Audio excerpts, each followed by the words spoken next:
Excellent.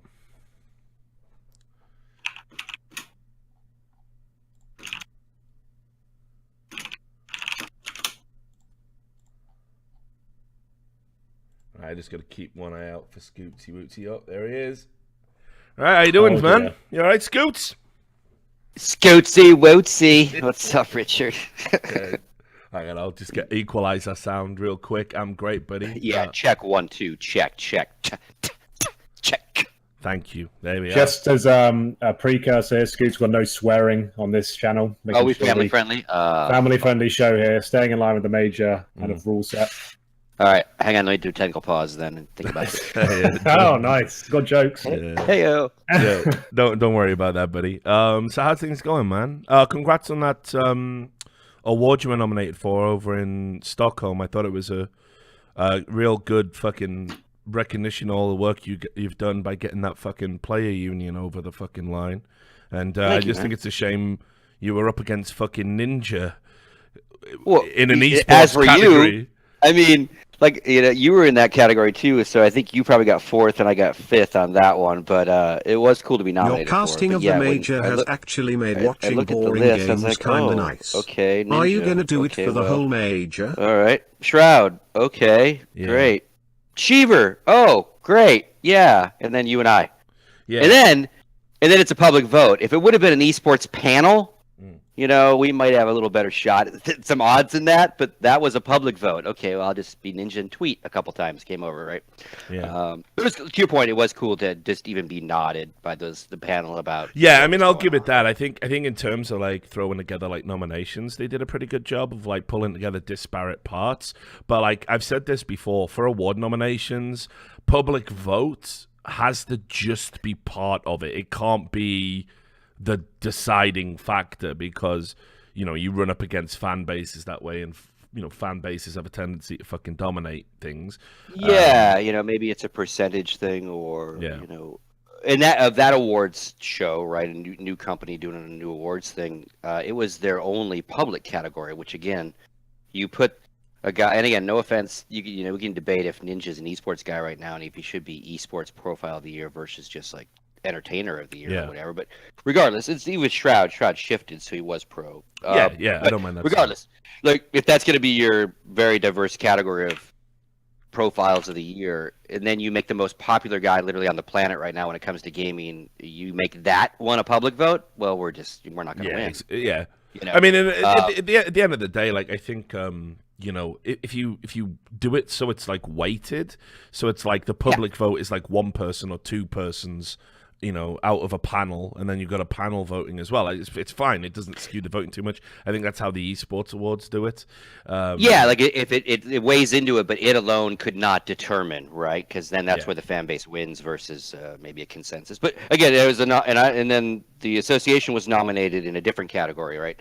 Moment of the year, which was a panel vote, and again that was kind of cool. Again, to your point of just like being on that list, like people recognizing in the industry that it was something pretty cool. But again, a weird new set of awards show, right? And like in that category, one of the finalists or contestants was a press release. So on one side, you've got Cloud9 winning a major in North America as a moment of the year. You've got Liquid's run through the international last year.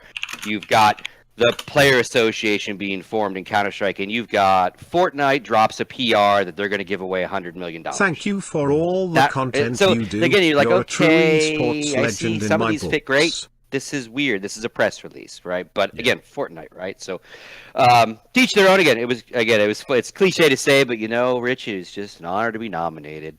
Yeah, I mean, look, I thought the idea that they're even recognizing somebody for basically starting a players' union, that wouldn't have happened like fucking 3 years ago. You wouldn't have got nominated for that. You would have been considered a fucking scourge. Right? I would have been voted out of the industry again. Yeah, exactly. Get that petition going again. Yeah. Get him the fuck out of here. Yeah, didn't we get rid of him after the skins bullshit? So. Yeah, when he went down on the skins, like let's get him on. Yeah. But anyway, I'm super happy for you. How's the whole player union thing working out right now? Is it going? It's good. I mean, I would say it's a fairly slow go in that sense. Like the players currently don't have any super crazy hot button issues, and you know how that goes. The more upset they are, or any group like this, the more vocal they are, the more they're stomping around, right? And thankfully, again, knock on wood, this event aside, obviously a boatload of technical issues that Faceit is slowly dealing with that were their issues, and now it sounds like Valve's issues. But generally, like as a player, their conditions continually kind of improve at events. Not always perfect, whether it's PCs or whatever, but like with all the tournament organizers competing, like that is something that they worry about, is like, what do the players think? Do the hotel's okay? Is the practice room okay? So again, rewind 5 years ago, you're just fucking lucky to be here, sit down and play. Those days are kind of over, right? So to answer your question, it's going pretty good. It's going fairly slow. It's going to be a board meeting at the major with the players that are there, and then the rest of us Skyping in. I think Valve the fact that coming along for that. Valve I don't think is in London yet, so I will meet with Valve when I get there, probably towards the end. I'm going for the last 4 days of the event to chill, and I usually sit down with Valve at something like that.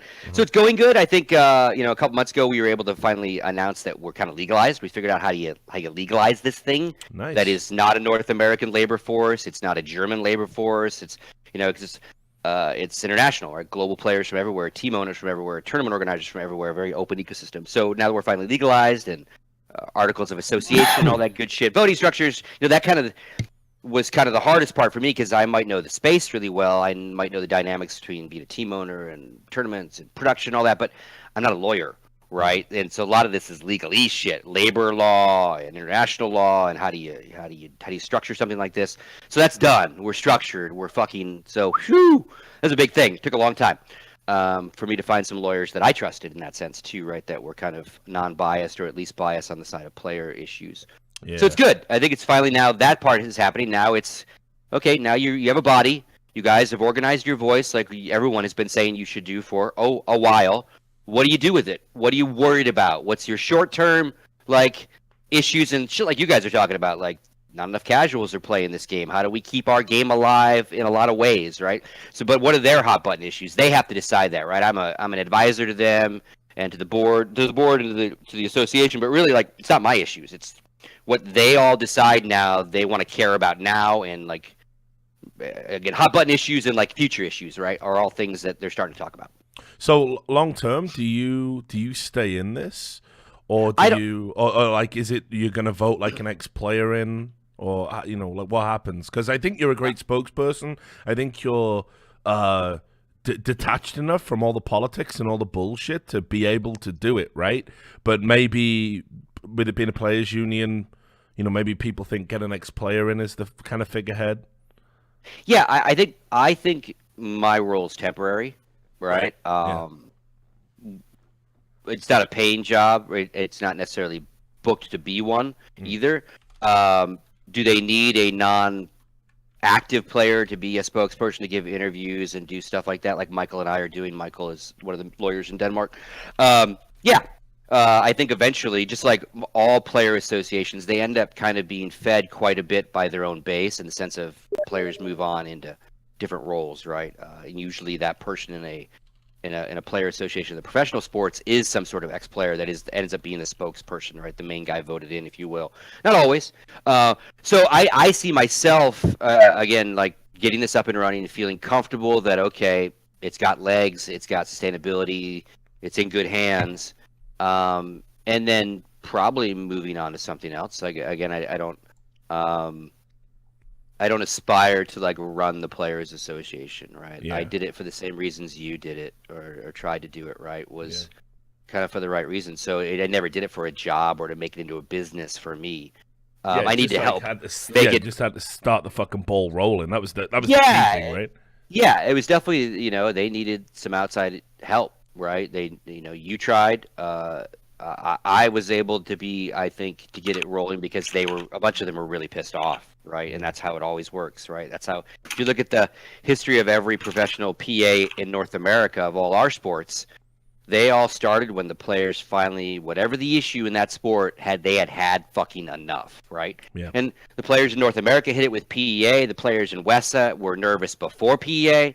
So that made them nervous again, and again, as you know, they were already talking internally about, we should we hate each other in game, but we really should start talking out of game about rules and shit that we don't like and our contracts. And so like I just helped kind of organize what they already were doing, right? But too busy, too lazy, too whatever to focus on it because they're playing. Yeah, well, it was like before you, there was like, PPD was doing it for a time, wasn't he? And obviously he went and was CEO of EG for a bit, and he was another one who was like trying to start the ball rolling. I thought he's like a bit of an unsung hero in CS:GO, I think, because I know he helped mobilize the guys. And I know Dota has tried a couple times, and I don't know whether he was part of any of those movements. I don't follow Dota internally that much, in the big tournaments, but I know that they were trying before and maybe are again to like kind of get organized. And then there's Snoopa, right? Snoopa tried to do it and then dipped out to Facebook, right? And then I heard Overwatch is doing it, but I haven't heard any grumblings since that article. So I don't know. You have to be careful. What I've noticed is I think you kind of have to be careful of like who's doing it and why, right? Because there's all sorts of reasons to try to start a player association for players, right? If you look at professional sports, they are an incredibly powerful force in every sport. Right, revenue sharing, collective bargaining agreements, and again, it's a different world. Again, depending on the sport and the esport, because those sports are all locked in. One league, one set of owners, one tournament admin, one NFL. So like the negotiations are like three-way, right? You got the league, you got the team owners, you got the players. Well, Counter-Strike isn't in that world. Overwatch kind of is. So player associations are different, but people see the power of a PA not in the voice of players and rights and like labor, ruling the day, but the money that can be made. Because again, like the NBA, the players get like 48% of all revenue that comes into that sport. Yeah, this is what I've been saying. Largely due to player association stuff, but that's a different ecosystem, right? You have to build the NBA before you can think about the monetization of the NBA for the players, right? Yeah, but like you look at the Overwatch League. This is one of the things I find really repellent about it as a concept. They have effectively built the NBA. They've artificially synthesized a league where every franchise that's in it has a huge sugar daddy basically funding it for the long-term payoff of tapping into this, 14 to 24 demographic with disposable income who loves the game.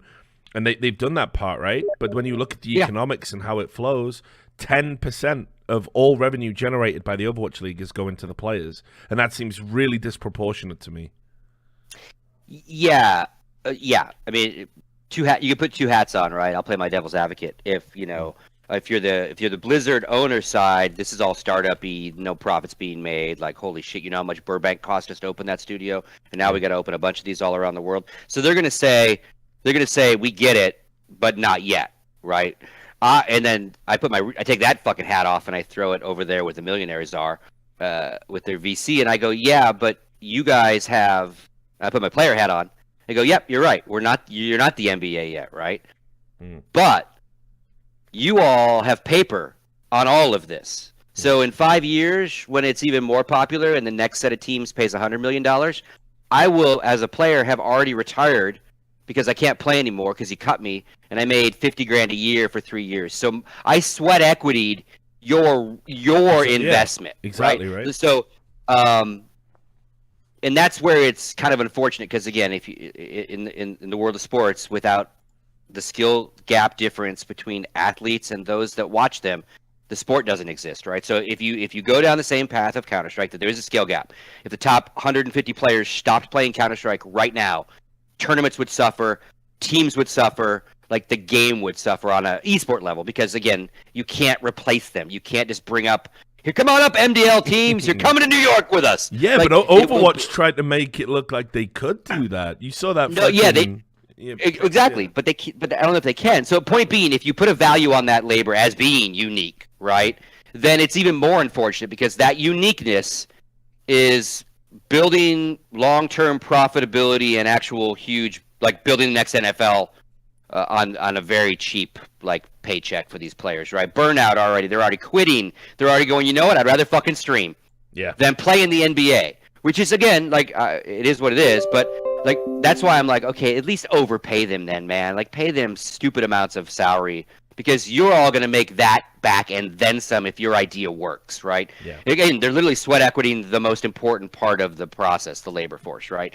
That's where I get kind of bummed. It's like, okay, and that's why I was like months ago I got interviewed by a sports business journal lady or whatever, and there was an Overwatch crew that was also interviewed that was organizing the players, right? So I was like, yes, because of all, like, they have the North American labor model to actually have labor law in their favor for what they're doing, right? I don't, right? We're international, we're global, all things are different, right? But when you start looking at North American labor laws and why associations exist, player rights, and the exemptions they get to do what they do for drafts and all these different things, and how trade unions, like trade union and player association are similar but different, right? But, unions in this country when it comes around jobs, welders, teamsters, all those different things, there's laws around that shit, right? Why you can strike and not lose your job, all these different things. So they have a whole different set of nuances of laws. LCS North America could also target those same things, right? And it just makes me kind of like, oh, well, great. They're getting burned out. Looks like they're not really getting paid well for their time. Yeah. And that's unfortunate, right? And a long-winded answer to your question. So, like, as for me, I see myself dipping out whenever I feel. It's kind of like my esports job record, Richard. When I felt like, for the most part, when I got something somewhere, it was time to leave, right? I mean, Yeah. I left Got Frag more because we got sold and we weren't going to be able to do what we wanted to do anymore. But it was like, all right, it's time to go. Did all this with these guys. Let's go.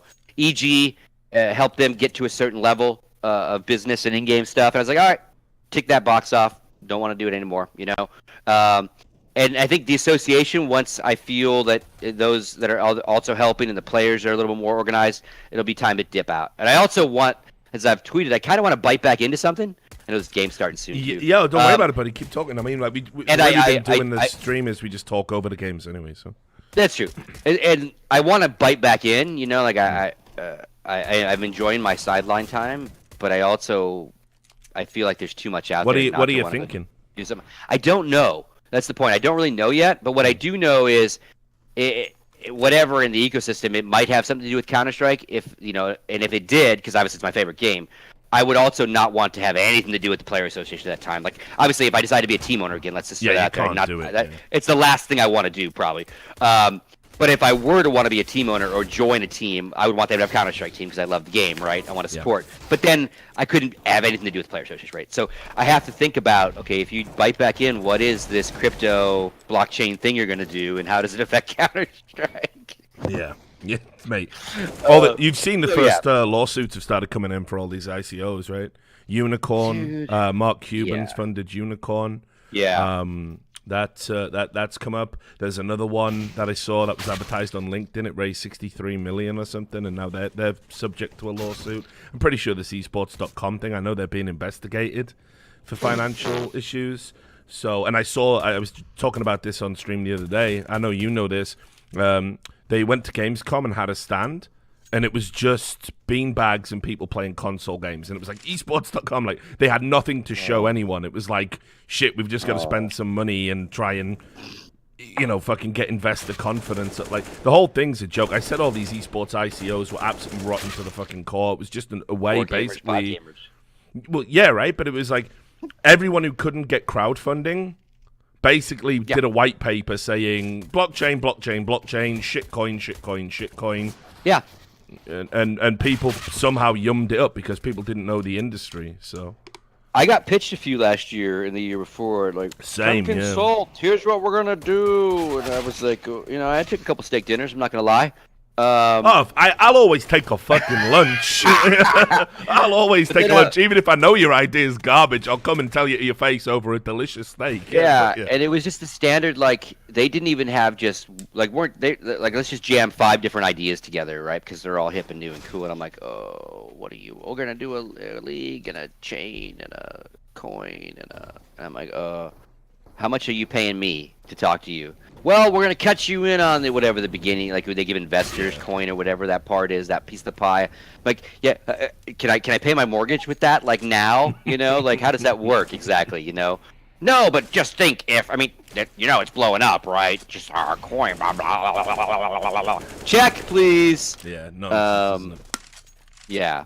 It's just it's phases, right? We go through these like new industry phases. We also have a phase of B2B esports conferences that in the last couple of years. Yeah, God, I've been invited to a fucking ton of these things, mostly as a moderator, which really upsets me. 'Cause it's like, you do know I have opinions and ideas that you should probably listen to. All of these conferences coming up where it's just like someone who's been in esports for 18 months is like doing a keynote speech about the future of esports. Like, what the fuck would these guys know? You know? And again, there is something to be said for like some of these existing, right? Like put on by the right people, right? You can put smart people in a room, and people should pay to hear them, right? Properly curated panels, etc. So we have some of those that are good, but I'm from the event logistics business, right? And like it is a huge business that all industries get sucked into, and there's companies that do nothing but sweep into a new business and throw conferences about it. Grab some people they think know what this new, it could be fucking blockchain, it could be fucking extreme sports, it could be fucking whatever, right? And because they're a logistics company, so they book hotel, they book speakers, and they sell tickets, right? But they don't know shit really about the industry that they're providing the logistics for. It's different like if DreamHack were to throw an event, or E-League were to throw an event, or anyone in the industry would throw a panel event, right? But you can easily tell if you just go look at these B2B businesses and go to their home site, it's the farming fucking B2B fucking convention in Des Moines, Iowa, and an esports one. Like they run the logistics and they sell tickets for $2,000 a fucking day, but they don't vest the people they hire. So again, that kid that's 18 months in is an expert on building your esports team brand in this new dynamic. Hashtag.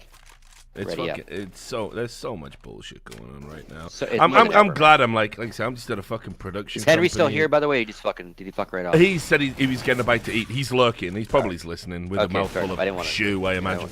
Don't worry about it. I don't want to take over. Henry's a big boy. He'll chime in. I know he's working on his brand, so I didn't want to step on his time, But there's just so much bullshit going on. I'm just happy to be a humble director in a production company. Running events, doing my fucking thing, off camera, behind the scenes, making sure the right talent gets had and stuff. What's next, man? I liked your PUBG shit. That was really we did a great job. I mean, you got to give a shout out. There's a company called Awesome that we bought, who have like just great admins. Like we ran an event with no downtime, like zero downtime, zero tech problems. Awesome, really really good for that. We did all of that. We proved that it could be done, that you can do a PUBG event. I think we just had 2 observers, if you can get your head around that. Where most people, the conventional wisdom is like, let's have, 1 observer for every 6 players, and, And we need a screen for every player. Yeah, I mean, Alchemist would tell you it's not how many screens you have, it's how the people are trained to fucking exactly. So we did it with, just 2 observers, and we got 2 guys formerly of Fox Sports, old school Fox Sports production guys. Yeah, it looked good. And obviously, I'm aware that that's also a poker studio, and it shows, right? Like they obviously, they have the same polish to poker events, right? Makes it so much easier for you. Like, I'm kind of jealous. Well, this one, come down to our media thing on the 30th, and you can come and have a look at all the toys. You talked about that, but you never gave me more details. You are officially invited. Because you said it was for influencers, and then you ignored me the rest of the conversation. Yeah, well, I realized I said it. I said the dirty word. T-squared, or any of those characters. I'm not an influencer. I said the dirty word about influencers. Yeah, obviously Phantom Lord's going to be there. Yeah, big Phantom Lord. The 30th of September, end of this month. I'm home. Yeah. So it works out perfect, So just let me know. We'll get you out. I'll see if I can wangle some VIP package for you, and look. Vegas is a good time, man. That's good people watching town. Well, I know you know Vegas better than I do, dude, by a long chalk. It's been a while since I've been there, but crazy. Your esports is blowing up in Vegas, man. You got new sports blowing up in Vegas, man. It's all there. You got new sports, esports. Yeah, well, we went down to the thing they got there at the Luxor. That esports stadium they call esports it. Arena, right? Esports Arena, sorry. Yeah, it's you know, it's good. It looks pretty good. I mean, it's like I mean, it's not a franchise, but like they have a couple of them. Yeah, The esports creators, right? Same guys, or yeah, partially. yeah. So you know, and they've got like some pretty good setups, and you know, everybody in Vegas is like really buzzing about the whole esports thing. You had H1Z1 over at Caesars. I don't know how long that's going to continue for because of this Columbus Nova bullshit, right? You seen this? Yeah, well, and the game is in assets flux frozen. too. Yeah, Yeah. and not only that, but like Jace Hall has taken over development of like the pro mod of H1Z1 or something. So who knows what they'll. I would think they'll then turn that into another season, another set of pros teams and stuff. But you know, so you had the H1Z1 league over at Caesars. We've had loads of like esports events at the T-Mobile Arena. So Vegas is very rapidly becoming a hub. Obviously, prior to that, you had the MGM Grand, had Renegades based in it. You know, that was their official partnered esports team, if you like. Yeah. So yeah. I mean, it's a good and again, in Vegas, it's all about the casino companies, right? Like, yeah, of course. and like and primarily MGM, who own everything now. Yeah, it's like MGM and Caesars, right? So MGM's investing in all sorts of shit, right? You guys are in an MGM hotel, right? You're at the Aria, right? Where you at? we've got offices and space in the Aria. Nice. I love the Aria. Yeah. It's nice. It's one of the nice new hotels, that's for damn sure. Yeah. Big fan. See, when I was going to school there, you know, in the mid '80s, the volcano, the Mirage was like the craziest fucking thing you'd ever goddamn seen in your life, man. That was it. Oh yeah, I was over at the Mirage the other night for Cirque du Soleil. I think they were over at the Mirage, but I've never got turned in there. I've never gone too wild. Obviously, if you want dirty old school nights now, I think it's more like the Flamingo and Circus. Sure. Yeah, those. Yep. That's about the last few oldies standing, right? Everything else has been dropped. We went to the Dunes for buffet when I was in college. The first big one that dropped. Yeah. Crazy shit. Yeah. So do you still have the odd tear? Like you get out here on the sly every now and then, because you know you're only in Phoenix, right? Yeah, like a 45-minute. No, I haven't been there in a couple years. Right, yeah, it's been a couple years since I went there for a little romantic weekend. And again, I just like chilling and fucking people watch. I'm like a little bit of a gambler, so her and I did some gambling at blackjack and stuff like that. But it's usually smart gambling like blackjack or something. Yeah. There's some intelligence involved, not just here my money casino. Because they don't build Vegas because they lose fucking money on gambling. No, they definitely don't. No. They're like trick one. The house fucking always wins, man. Just remember that and you'll be all right. Have a good time. But I like people watching, like just fucking sit on the strip, watch the fucking chaos, man. It's just it's the human condition at its fucking best and worst. Yeah, you see all sorts of crazy shit out here. There's no doubt about that, brother. I mean, like, you know, I actually, when I first got here, I used to just go on the strip like every night, get fucked up, you know, too fucked up to get in a cab, couldn't get back home. You know, fucking get a hotel out, stay in a hotel, wake up, Bloody Mary, you know, steak with a lobster tail, straight back out on the lash, getting fucked up, different hotel. You know, I was just literally, whichever hotel I was drinking in at the time, I couldn't drink anymore. That would be the hotel I'd stay in. And I did that for about 6 or 7 weeks. And it was goddamn. And like the scenes that I fucking saw. And now I just don't go to the strip anymore unless I'm going into work, you know? Yeah, you got that. The novelty wears off. Let's put it that way. Yeah, it's insane, man. Like people lose their goddamn minds, right? And that hasn't changed. And I grew up in Nevada, so I grew up in Lake Tahoe, which is up at the bend of Nevada, if you will. So like I was always kind of around gambling as a kid in that sense. So like when I moved there, I didn't lose my shit, but you know, because I was going to school at UNLV, in a hotel school, very popular, world famous, blah blah blah. So kids from all over would come to this school, and again, at that point, not like the Strip and downtown were very distinctly different, and Seadyville downtown and Strip with just had a few nice hotels. But kids would like lose their fucking minds, man. Like freshman year, like calling home to mom and dad, yeah, I need more book money. The books are more expensive. Like just fleecing mom and dad like left and right, you know. And because you could bet on it. If you're a sports fan, like you'd go Sunday, you'd bet hundreds of dollars on parlays and fucking sports. You never be able to do that at home. And, you know, then don't even get me started on the drinking. Obviously, to your point, the drinking is dirt cheap. And again, the scam we pulled back in the day, again, college kids. So you go get a roll of dimes, and you go stand by the 10-cent slot machines, and you just fucking get free drinks. And you just keep asking her to bring them and give her a couple of dollars in tips. And you really get fucked up on a fucking roll of dimes. and again, you're an 18-year-old kid, you got a fake ID because those are easy to get. 19-year-old Yeah. kid, you're losing your fucking mind. Let alone any sort of drugs you wanted to add. Going to school there really fucking hard, man. It's one of the reasons I left. I'm like, I don't know why I'm here anymore. Like, this is, I should just go learn. And I decided, so I just got into the hotel industry and just stopped fucking losing my mind. I was even I would say one of the good kids. You know, I was working for the basketball team. Again, only sport in town at that point was UNLV basketball as well. Now you guys have sports and shit, which is cool. But it was, again, we were breaking all sorts of laws. Like NC2A finally cracked down on Tarkanian and the crew, but it was good times, man, to say the least. Yeah, man, I need to get a basketball team now that I'm settled out here. You know, I've got my football team, always been a Raiders fan. Obviously, serendipity, they're going to be out here in Vegas in 2020. Although there is rumors circulating around on the casino circuit with the executives that they might even come out early and be here at the end of 2019. I would imagine if they could feasibly do it, they would. Well, yeah, because apparently the construction's ahead of schedule, right? But anyway, but I need a basketball team, and I don't want to go LA Lakers. I know technically that's like I think is it the Crow Flies? Are they closer than the Phoenix Suns?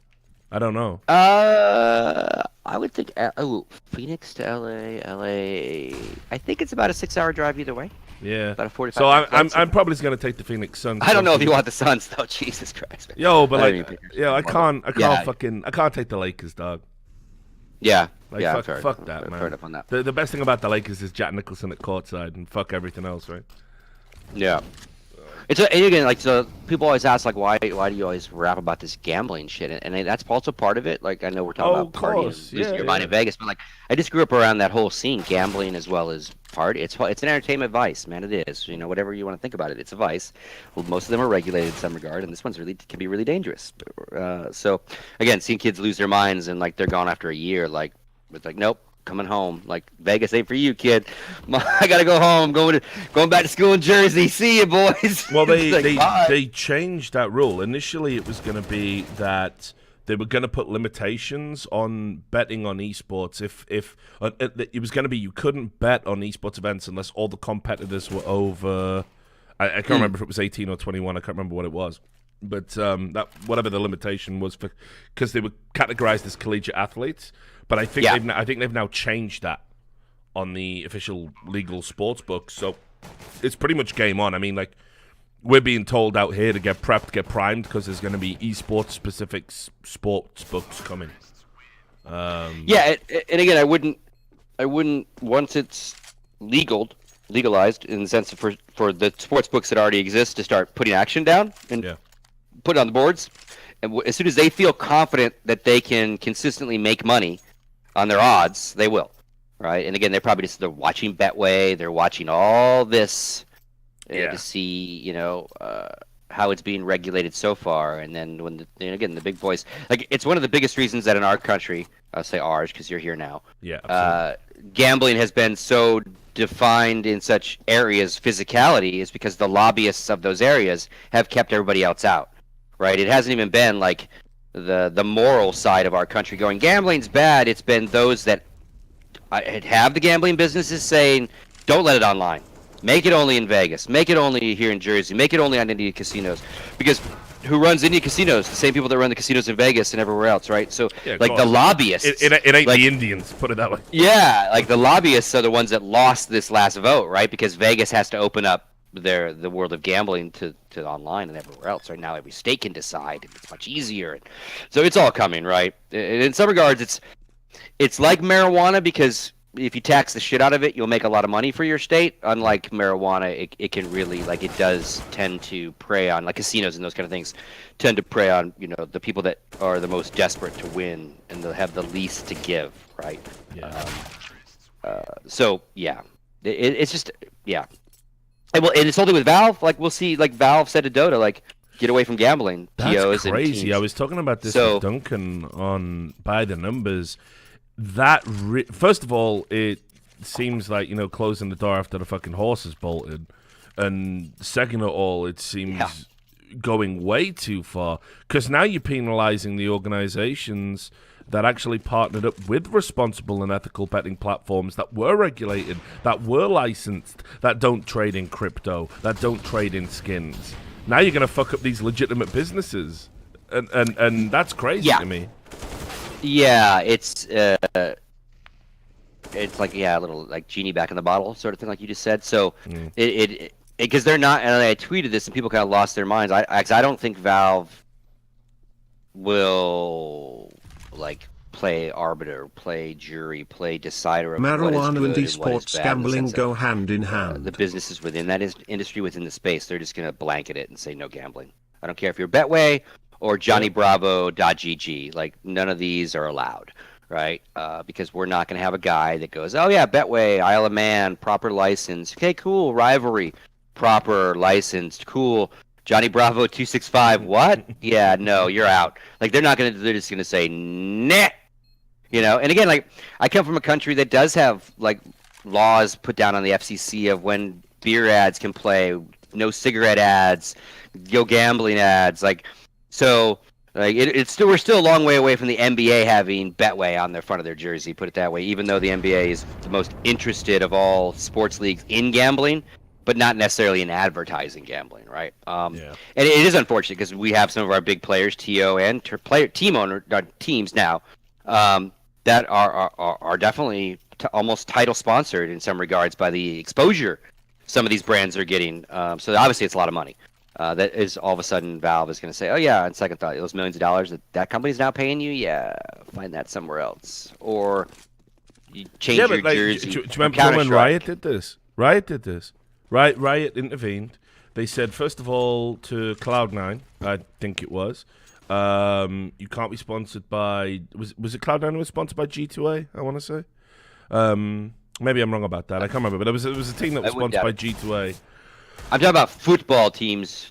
I mean, football teams, guys, and basketball teams in my country. They don't have Betway on their jerseys. Yeah. Premier League, almost half the teams have a gambling sponsor on the front of their fucking jerseys. Yeah, but now the Premier League's looking into that. Actually, but they're all flipping, right? They all took the gambling money, and now the morality side of it is like, wait a minute, like, kids are buying these jerseys. This is a problem. Like, again, it's a vice, right? And then nothing wrong with vices. Somewhere along the lines, do you regulate them? Do you let everyone just kill themselves, right? Yeah. Gambling is not only something. Gambling doesn't physically kill you, right? Whereas you can drink yourself to death, but gambling will kill all around you, right? It'll take all your money, all your family's money. It's just a weird. And again, I'm not preachy about it. Like, I like to get my gamble on too, but I just know how easy it is to get sucked in. So again, to the Valve thing, like, they've already said in Dota, like, you're running our majors and shit, tournament organizers, no gambling sponsors.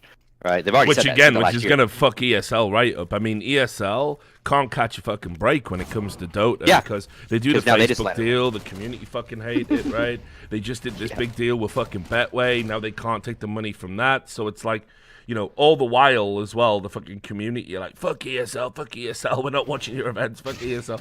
So it's like, they're holding on to Dota by the skin of their teeth. And well, even like this major right here, Betway's right there. Face it, it's Betway, right? And again, like at this international, supposedly the teams were then told you need to get away from gambling. Yeah, by the next TI. Yeah, so I just think when the boys show up at this major, the Valve guys, as they always show up, there might even be, who knows, there might, and I have no insider knowledge, but like if they just told all of the Dota ecosystem, the second step, because they'd already told the TOs last year, right? The next step was telling the team owners. So when are they going to tell Counter-Strike ecosystem the same stuff? Because this isn't, I don't think, like, we can bitch and complain about how Counter-Strike gets, cared for by Valve versus Dota, right? That's an endless debate, international versus our world. But I think this is a Valve legal thing. To your, you've been covering all this fucking craziness with skins and everything. Yeah. I think Valve legal is deciding this one, so that means it will come to Counter-Strike. They will face it. If you want to do majors and shit, anything we're involved with, no more gambling sponsors. Talking team about owners, we don't give. Knowing Counter-Strike, they'll say we don't give a shit what you do. Don't have 10 months out of the year, but for our two majors, you can't have gambling sponsors, which makes it even harder, right? Yeah. So now you have to tell your NIP, you have to tell Betway, okay, we can have you involved in Counter-Strike when we go to all these big events, except for the two that are most important to everybody. Yeah, the ones that have the most eyeballs, basically. So then we'll have to take your name off the jersey. Yeah, but they did this. They did this in, again, I want to say it was NIP NIP that did this. Was it NIP? Yeah, I think there have been different jerseys before. Yeah, it was some team that was like, I think it was NIP anyway, from League of Legends or something. I think they said, oh, like we're not sponsored by Betway, but that team isn't. So we're stopping our part. Oh, it might have been G2 actually. Yeah, I think G2 had like a gambling partnership, and they said they don't sponsor our main team for League of Legends anymore, but they do sponsor our CS:GO team and all the other teams. And then it's just like, right. Yeah, it's you get into this absurd situation. They're MGOs, they're multi-gaming organizations. They're not one team. We can't do everything analogous to sports because there are so many differences. And I mean, like this Valve ruling is going to make it hard. I hope they revise it or clarify it. Like if they said skins gambling, like that makes total sense. It's against your terms of service. No one would have a problem with you enforcing that. No gambling at all? What? I mean, like the Supreme Court ruling is going to make esports gambling a thing. It's there. Yeah, but then it's broadcast jurisdiction and global. Again, it's just I think they're going to err on like just saying nope. Like whether they, instead of defending it. And again, I've never placed an esports bet in my life. I used to, I've bet on football games, basketball games, never. And pretty much not since I left. Like no online betting. Like, but when I lived in Vegas, that was half the fun. You get on three card, 3-game parlay, go get some beers with your mates, and like pray you win some money. So, but what I do get, again, being around the environment, it certainly. And we've even seen the drop in Counter-Strike since Valve's changes. Like it hurts our viewership. Like it creates a super fan in some regards, as well as it brings in an element that is more concerned maybe on the action. So they might not watch our game, but they will if they have action on it. So I think our numbers are probably the most legit and stabilized for like a fan base now than ever, because we did lose a lot of people that were just betting and only tuning in because they're betting, right? But that hurts, right? So forget the economy of NIP losing money and Face It losing a sponsor. Like it trims the fan base, right? It is absolutely true that gambling, legal and illegal. Again, think every goddamn mob movie you've ever goddamn watched. One of the main ways the mafia makes money is fucking illegal sports books, man, bookies, man. Huge money, legally and illegally in our country as well as if globally, we ever get spread betting in CS:GO, think about how easy it is to shave a few rounds here and there. Right? That again, and that's the scary part about like gambling in general, right? How easy it is to win but lose but win, all those different things. So it's a double-edged sword, right? If you clean it all up, you don't have anyone involved, we lose a chunk of the ecosystem and we lose a chunk of fan base. Is that better than having to police and keep an eye on kind of the moral issues of advertising to a younger demographic, et cetera, right? And do we worry about pro players being approached? And so then it does become a match-fixing education issue, not a don't allow the matches to be bet on, because you're worried about match fixing, but you educate your base so that they don't get caught up in it, like sports does, right? Yeah. I would rather see Valve like do the due diligence versus just say nope, stamping it all off limits. Like I would rather hire me. I'll vet every goddamn gambling sponsor in the ecosystem, man, and make sure they're an Isle of Man or whatever the fuck you have to be, and they have an age gate, like a Betway. Because again, it's unfortunate. And maybe there needs to be rules to the advertising side of it, but to arbitrarily just diss it and say it's over, like it's millions of dollars. There's just no fucking doubt, right? And to your point, I just want them to clarify it so we can all fucking figure it out. Right? Yeah, it just fucking it's fucking wild, dude. Like I say, I think that's too strict and stringent from Valve. Yeah. So. Anyway, I'm just gonna quickly grab some water out of my refrigerator. Henry's here, so I'm gonna give him a nudge in the ribs and tag him in. Good old faithful Henry. Yeah, here he is. Henry so he's gonna. Did you know that HenryG is my favorite caster? He's truly guy's a fucking champ, man.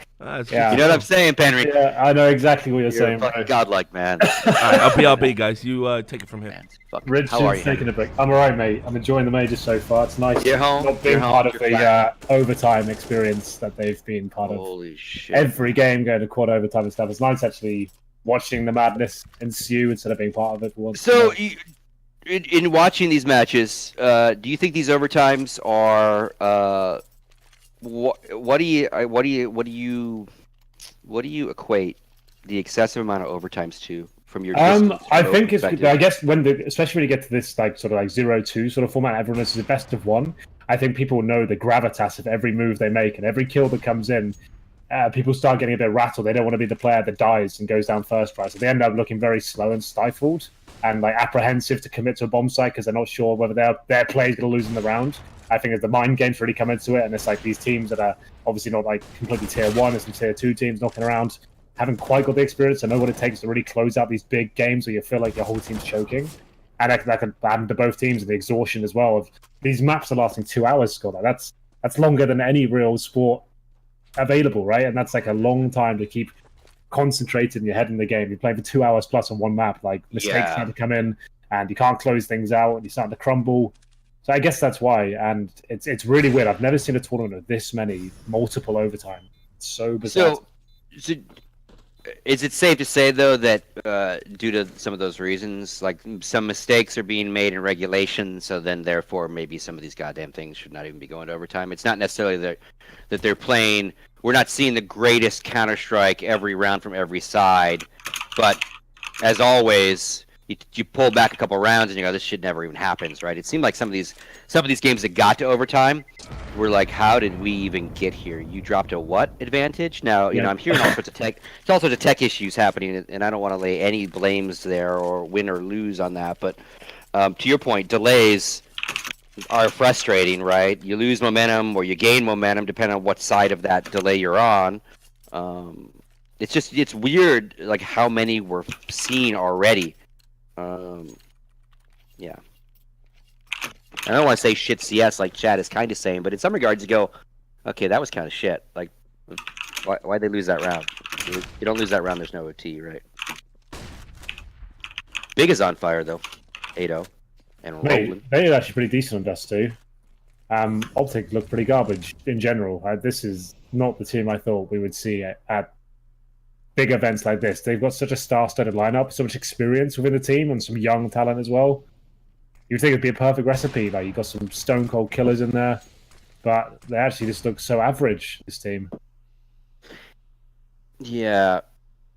They've got a good in-game leader experience, one of them was Snappy, great star players and fraggers, good AWPer, like everything's there. Young star talent from Gade, who could be crafted into a really good player. It's got nothing, though.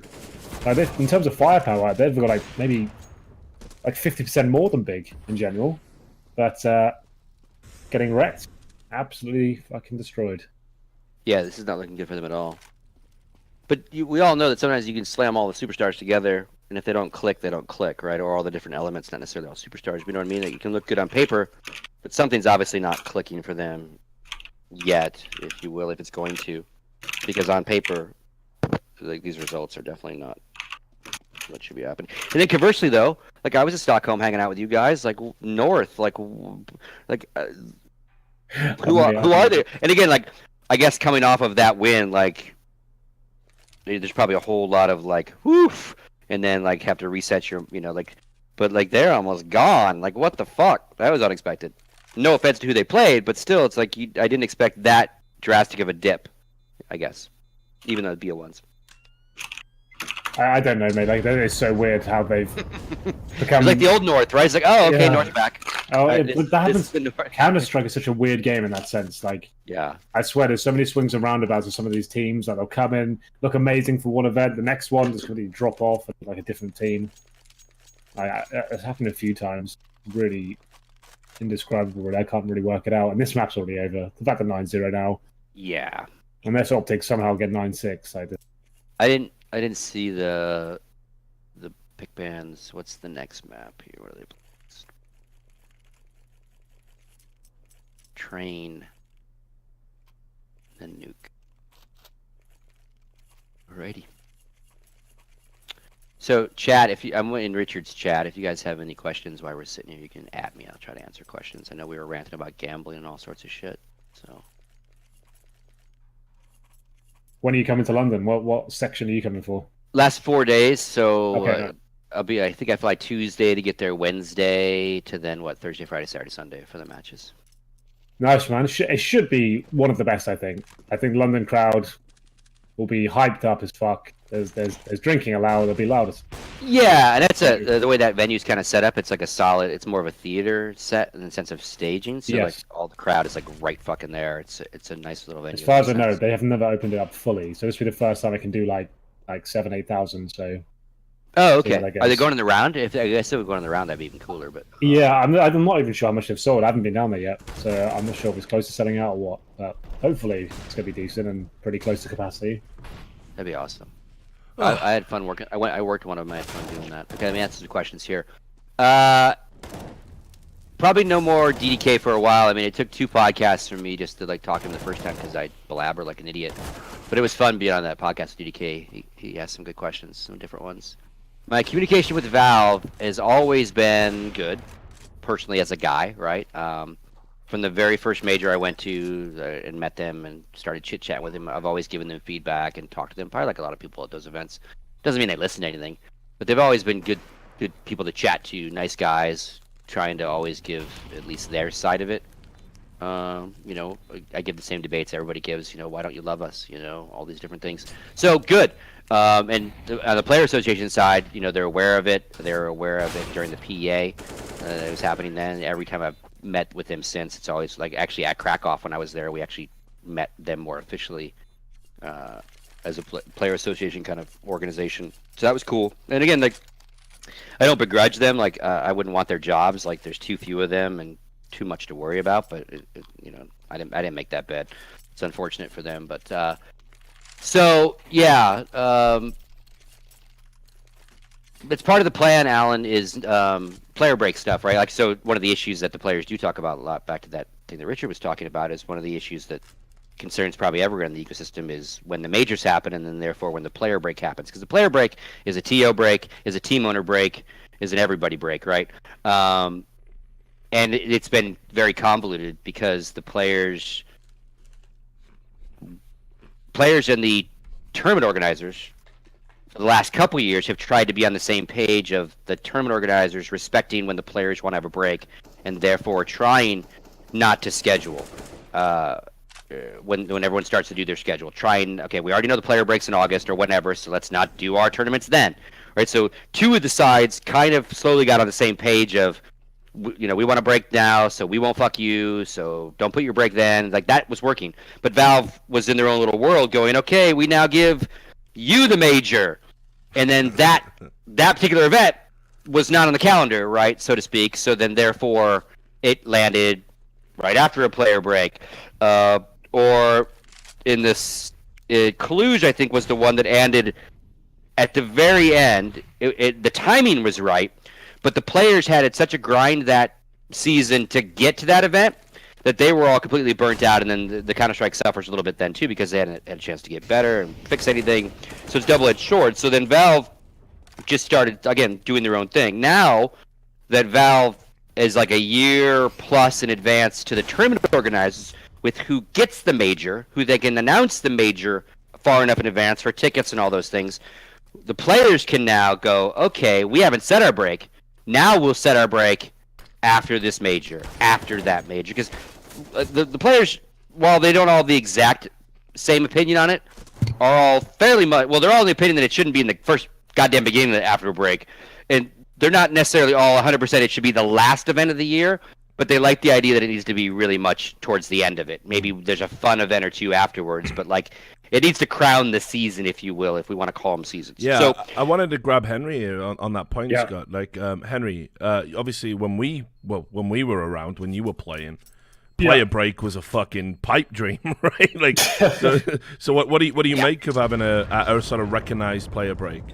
I think it would actually be very beneficial if you could use that as like some sort of like official transfer window as well, and just know that this is going to be the time where the contracts, where you have 1-year contracts, try and sign them here, and everyone can do their changes at that point. It's an official 1 month where Valve could even say like there won't be any licenses granted for professional tournaments at this point. Like, this is where the window is actually officially shut for anyone to play, and it should be the time. You don't just use it as your fucking holiday. Use this as a chance to develop your strategies and come back as a better squad, refreshed. You haven't had the travel, and I think it's something that needs to be like sanctioned a little bit better. Like, it doesn't really feel official. We still had ESL Shanghai like the first week of August this year, Yeah. So now that would happen by accident, though. Like, in all fairness to ESL, they get enough shit when they deserve it.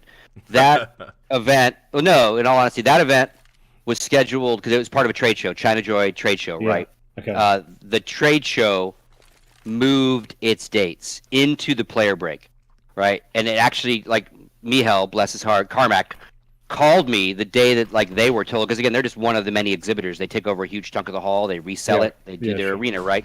So when the trade show, it's like PAX moving their dates. You don't fucking, it is what it is, right? So he's like, what do I do? Like, I'm now stepping right in the middle of this fucking player break. And I go, well, A, you have to respect that you're going to lose teams because they've made vacation plans. They're going to now deny their invitations because, again, they're going to respect the player break. I said the best thing you can do is be transparent, explain exactly what happened to all the teams, and let them decide. But, like, you're like, be willing to lose some teams that don't want to go anymore, right? And it's going to turn into a different event for you, right? And it did, right? But that one can't really blame them on. Now we're going to put this in front of them. And that was unfortunate, right? But it does happen quite a bit. And I think, to your point too, Henry, it's a two-stage thing. Part of that break is a break. Everyone take 2 weeks, go fucking to the beach, go wherever you want to go.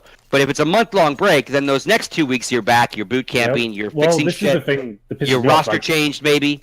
You know, in that month you change players. But some teams just see this as like a perpetual holiday thing. I don't have to play the game right. This isn't even insider knowledge. Edward came on broadcast during DreamHack Masters when he was in the post-game interview and saying, like, "Oh, what was your preparation like? You see North like developing, looking like a refreshed team. How did you guys? What did you guys get up to in the player break?" And he goes, "Oh, to be honest, we only played one day in August, and that was the day before this event."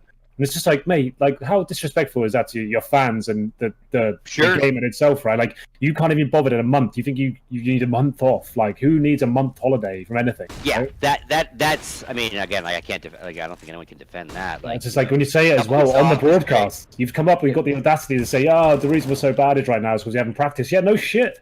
Yeah, and that's again, shame on their management for a lot. You know, I mean, again, like, I don't know how they run their companies and all those things, but, like, that's unfortunate. Like, they should get a break, just like you all should get a break. It's just like Tio should get a break for a little while. But yeah, then you come back to work, right? And again, I think a lot of this has to do with the calendar. To your point, if Valve were to become calendar cop, and again, I don't think they ever will, but ideally, like, they own the IP, right? And we're never going to get a super major situation that leads to an international, probably, in our world, like they control Dota. I really enjoyed the Intel Grand Slam, the concept. I think that was really cool. That's such a good idea. Cool shit.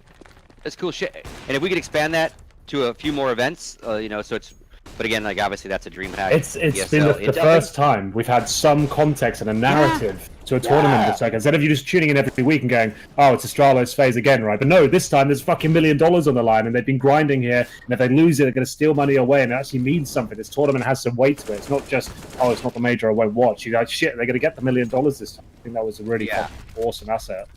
It's such a cool narrative, right? And it keeps changing. You know, Intel's fucking butt clenching every time FaZe is in it. You know, like, although if it's like I think it would be good still. Like, the amount of exposure they would get for $1 million and all the articles that would come from it and the headlines and stuff. Well, and also, by the way it works is it's like when you do golf tournaments and you have a hole-in-one contest. There's actually insurance companies that will give you insurance on a prize like that. So Intel and ESL have to go to them and say, "Here's the odds. Here's the likelihood of it happening. We will pay you an insurance fee to cover the $1 million. We'll pay you X amount. We'll pay you 10 grand to cover the 100 grand hole-in-one contest on this par 3 for this tournament."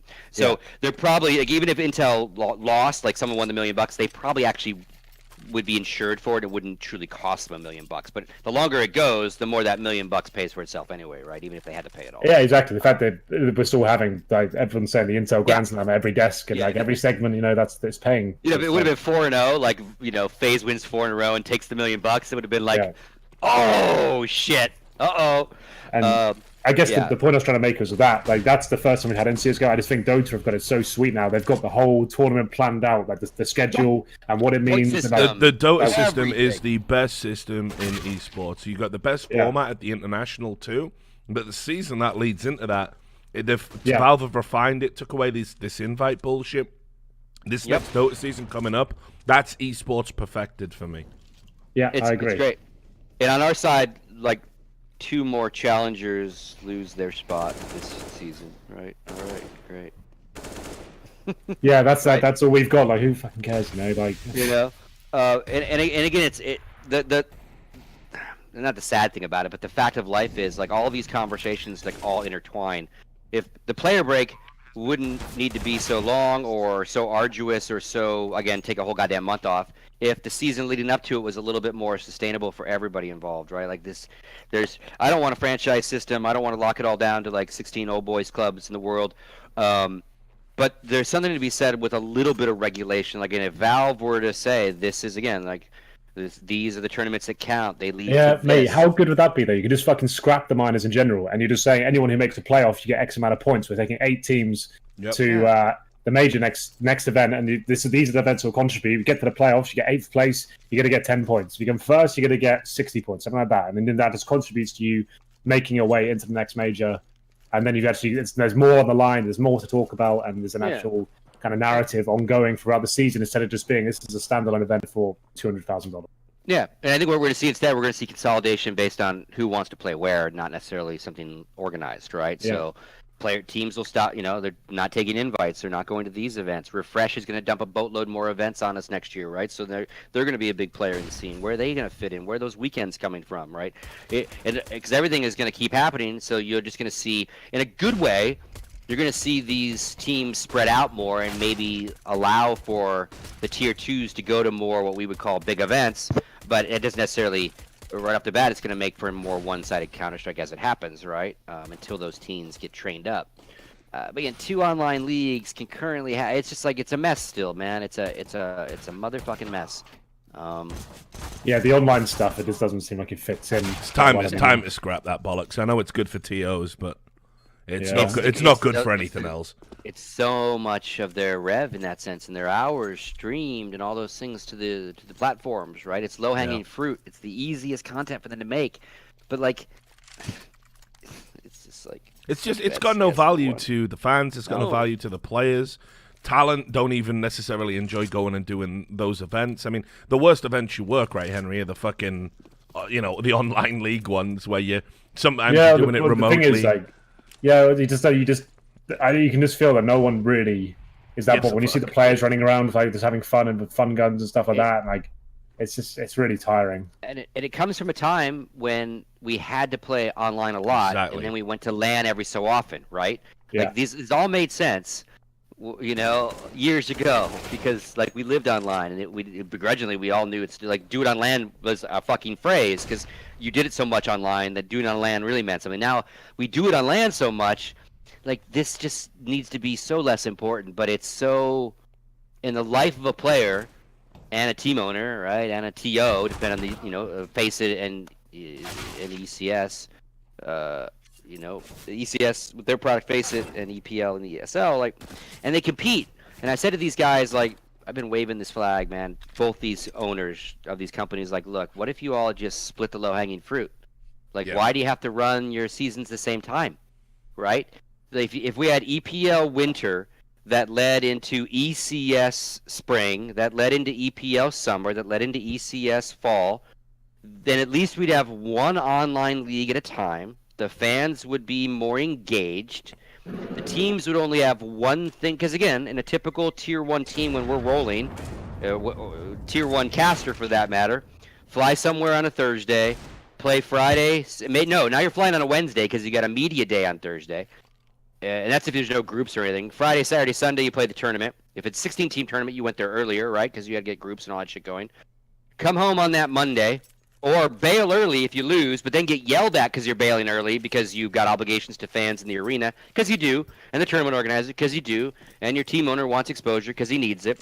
But you need to get fucking home. Why? Because you need to fix why you got fucking 0-3'd, and you got Tuesday and Wednesday you got to play EPL and ECS matches because you're already behind. You don't want to get fucking forfeited.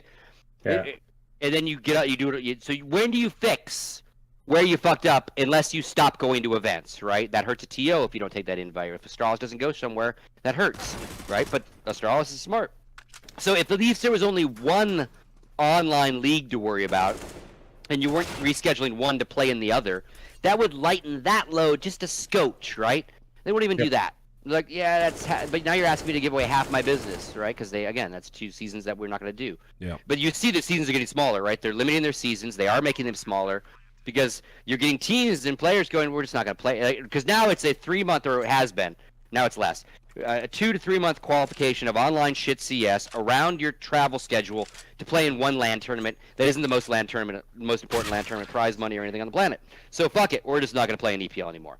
Oh, okay then. Yeah, right? I think they're reducing it significantly now. Yeah, they have to, right? Well, like they're losing that war.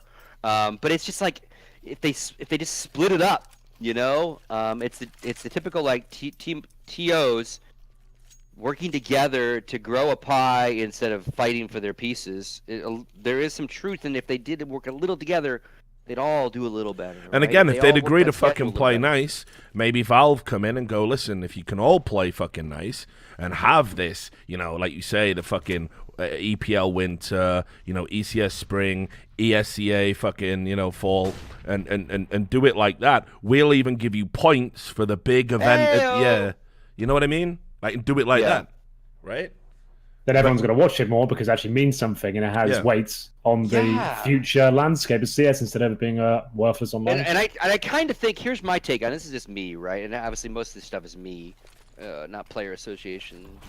Sir Scoots. Players haven't voted on any opinions I'm giving you today. These are all my yeah, these are all my unfiltered asterisk motherfuckers, right? Before y'all go to Reddit. And the players want this. Players want to be able to hear their teammates. They want to be able to have FPS similar to what they have at home. But I think again, like if Valve were to like just kind of like wrap their arms around us and like go, we're not gonna do Dota, but we're gonna do Dota Light. It would just, man, and that doesn't even just touch your earlier discussions on fixing matchmaking, more, you know, how do we keep the casuals caring about? Like I tweeted the other day, like our game is never going to be the shiny new toy in a box ever again. The next version won't be, because it just won't be, right? It is what it is, right? We're not going to be Fortnite. We're not going to be the new BR. We're not going to be the new this, right? And that's cool. But man, we gotta keep this going in some fucking regard, man. Or even this is gonna get to a point where, you know, the team owners go, you know what, not worth the effort anymore. Tournament organizers go, you know what, not really worth the effort anymore when I can grab all these shiny new toys. Well, it is a question we have esports that are being, like, team owners are paid to play in leagues now. Some of these esports, I'm rapidly recording, I won't name names, I won't name platforms, are literally fully funded, and this is not talking about Overwatch, like fully funded, like pick up our game, pick up a division, we will pay you to cover all costs and come play in our league, please. Yeah. You know, we're never going to be that, but Jesus, man, like, come on, Valve. So here's a question to, you know, both of you in this regard. There was a bunch of teams, you know, you saw this wave of like the smaller like NA teams, right? Like sort of basically saying, oh, we're pulling out because, you know, it's not cost effective. It's got problems. There's terrorists in the games. You know, advertisers and sponsors don't like it, blah, blah. You know, I mean, for me, that was all just posturing, right? Basically, you know, they tried, they'd failed, they couldn't make it work. But do you think there's some, like, you know, truth in that we might see, like, you know, say Cloud9, who publicly said they would never leave CS behind, but, you know, they've won a major, their team's sort of swirling down the toilet right now. What's the incentive for a Cloud9 to stay in it when they've got an Overwatch division, you know, that's doing really well. They've got a fucking, you know, League of Legends team that's doing really well. You know, maybe, do you think we'll see bigger teams like leave CS behind if something doesn't change? I think we will. You know, not necessarily doom and gloom, and I don't know about Cloud9 per se. Like, they are actually probably the hottest commodity team-wise on the planet right now, valuation-wise, etc. And them leaving, regardless of their roster's current skill set, would be unfortunate in a huge way. No doubt about it. And those like them, right? And I do think that we have an issue where I won't say that players are overvalued and overpaid.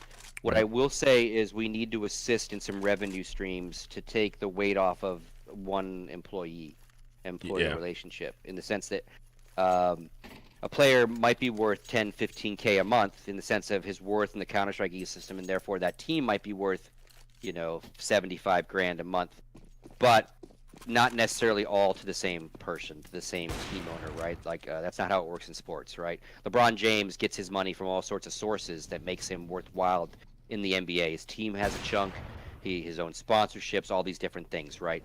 So what I am fearful of is the MGO model is the same issues that Alex and those of us years ago realized. Like, it's a diminishing amount of returns of an MGO. The more you pick up more divisions, you get an inkling of more money from your sponsors because you got 5 more shirts to put logos on, and you got a little bit more exposure around the world. But until that exposure and all those things turn into more rev streams than just SteelSeries give us more money, we got more kids with your shirts with the logos around the place, like revenue streams of Ticketgate and broadcast rights and a lot more T-shirt sales. Obviously, they make a lot of money on merch, but like you have to spread that pie out like sports, right? And I think that's what scares me is the owners are carrying a huge burden of cost right now on a Counter-Strike roster, and it is a game that has a intrinsic violent level to it, and I'm not snowflaking here to say that brands do get scared away. It's terrorist versus counter-terrorist. It's not bullshit to say, right? It's never been bullshit to say that. Long before 9/11, and certainly after 9/11, it's never been the easiest game to sell. Simply is not. Like, fantasy is much easier to sell, right? No one's really dying here. Now, is it the end of the world? Like, no one wants to give us money because it's a terrorist? No, it's not that either. So, to your point about Jack, yeah, but and again, one of my things with the Player Association is how do we figure out some new monetization ways, right? With a collective. This is the big thing, right? This is the big thing, and Valve could totally step up and help on that. They are the linchpin. They are the blockchain crypto to this whole fucking thing, man. They could use, and that's the thing. Where I was going with this long rant is, in my conversations with the guys at Valve, I would say maybe they're overworked. Maybe they're a little stressed with just running this game for this company, right? Let alone the esports side of it, right? They don't watch our work. They don't watch our ecosystem 10 months out of the year. They care around the majors, right? They can't, if you were to ask them, and maybe a few of them are fans, etc., but they don't watch it like we watch it, right? What they need is concrete fucking ideas, right? Brought to them. You don't need that many good ideas, though. The ideas, the basic ones, haven't been achieved yet. We haven't even got team matchmaking and stuff, like fucking hell. No, but what my point, Henry, is like literally, if you roll into these guys with a fucking like a fucking PowerPoint presentation on here's how you manage the pro scene date calendar. Here's a point, like do the easy way to say it is do their homework for them because they're just too busy. They're not gonna, because they have to pitch to their bosses, right? It's not them. It's their Dota-loving bosses that have to see. So make it easier for basically become their pitch arm. Here's how you help the pro scene. Here's how you help matchmaking. Not a bunch of Reddit threads, not a bunch of tweets, but literally, here's a 10-page fucking document that we came up with that we think will help you sell your goddamn bosses. How do we tweak it, right? Like, I want to come up to them with ideas for their workshop, their fucking Steam engine. You do cool shits with the autographs, and the teams can make money, and the players can make money, and the TO can make money around majors. How do we do something for the ecosystem year fucking round, right? Yeah. You're not going to give us a compendium. You're not going to give us a battle pass and let us. But if they figured out a way to let us crowdfund again, our fan base would give millions of dollars per major, right? Yep. Would we give international money? I don't fucking know. Can we try? You wanna maybe, but they're not gonna sit there and go, okay, how do we do it? Like, I want to roll in and go, here's how you fucking do it, and drop like the presentation on them, right? And that again, because then you arm their guns to go to their bosses and go, here's some great ideas we came up with. Right. They take all the goddamn credit. Scott, we're both going to be in London. We could craft a PDF and do a Prestige Worldwide style presentation to them. Nice. That would be good. Boats and hoes for Valve. Make CS great again. I'll make hats, man. No, but I'll tell you, I did hear some weird rumblings. Like, motherfuckers get drunk and talk to me all the time, loose lips and all that. Like, apparently some people have been going out there trying to pitch to Valve the idea of doing like an Overwatch style league, like a developer-run, franchised kind of CS league. Yeah, I don't know if Valve would ever go for that, but that's what they're trying to. That's their idea, because a lot of the team owners have come from they've seen what the Overwatch League has done. Yeah, No, I'm with you. And we have a shitload of team owners that if you were to poll them right now, they would absolutely give money to lock it down. Yeah. Right? No ifs, ands, or buts. We have a chunk of team owners that would absolutely love to Overwatch Counter-Strike. And if Valve lets them, or if Valve is on board, they absolutely will try to do it. Right? Because again, if you're inside that club, if you're a team owner of the NFL, well, you're the one making a shitload of money on the NFL, aren't you? But if you're like, and it's not morally bad to feel that way. It's a very valid business decision for these guys to feel that, much like Overwatch, it might be better for them and their investment to lock it on down, right? So that it all gets funneled, right? You sell your sales team, your broadcast, again, much like traditional sports, right? I like the idea more like tennis and golf, even though it's actually a team game versus a 1v1 game, the models of that in sports, right? Anyone could be a pro golfer, right? There's no pro golf team owners, right? You just have to be good enough at the game to qualify your ass through the PGA system to get on the tournament circuit. But anybody can do it. Tennis, same thing. It's all about rankings, right?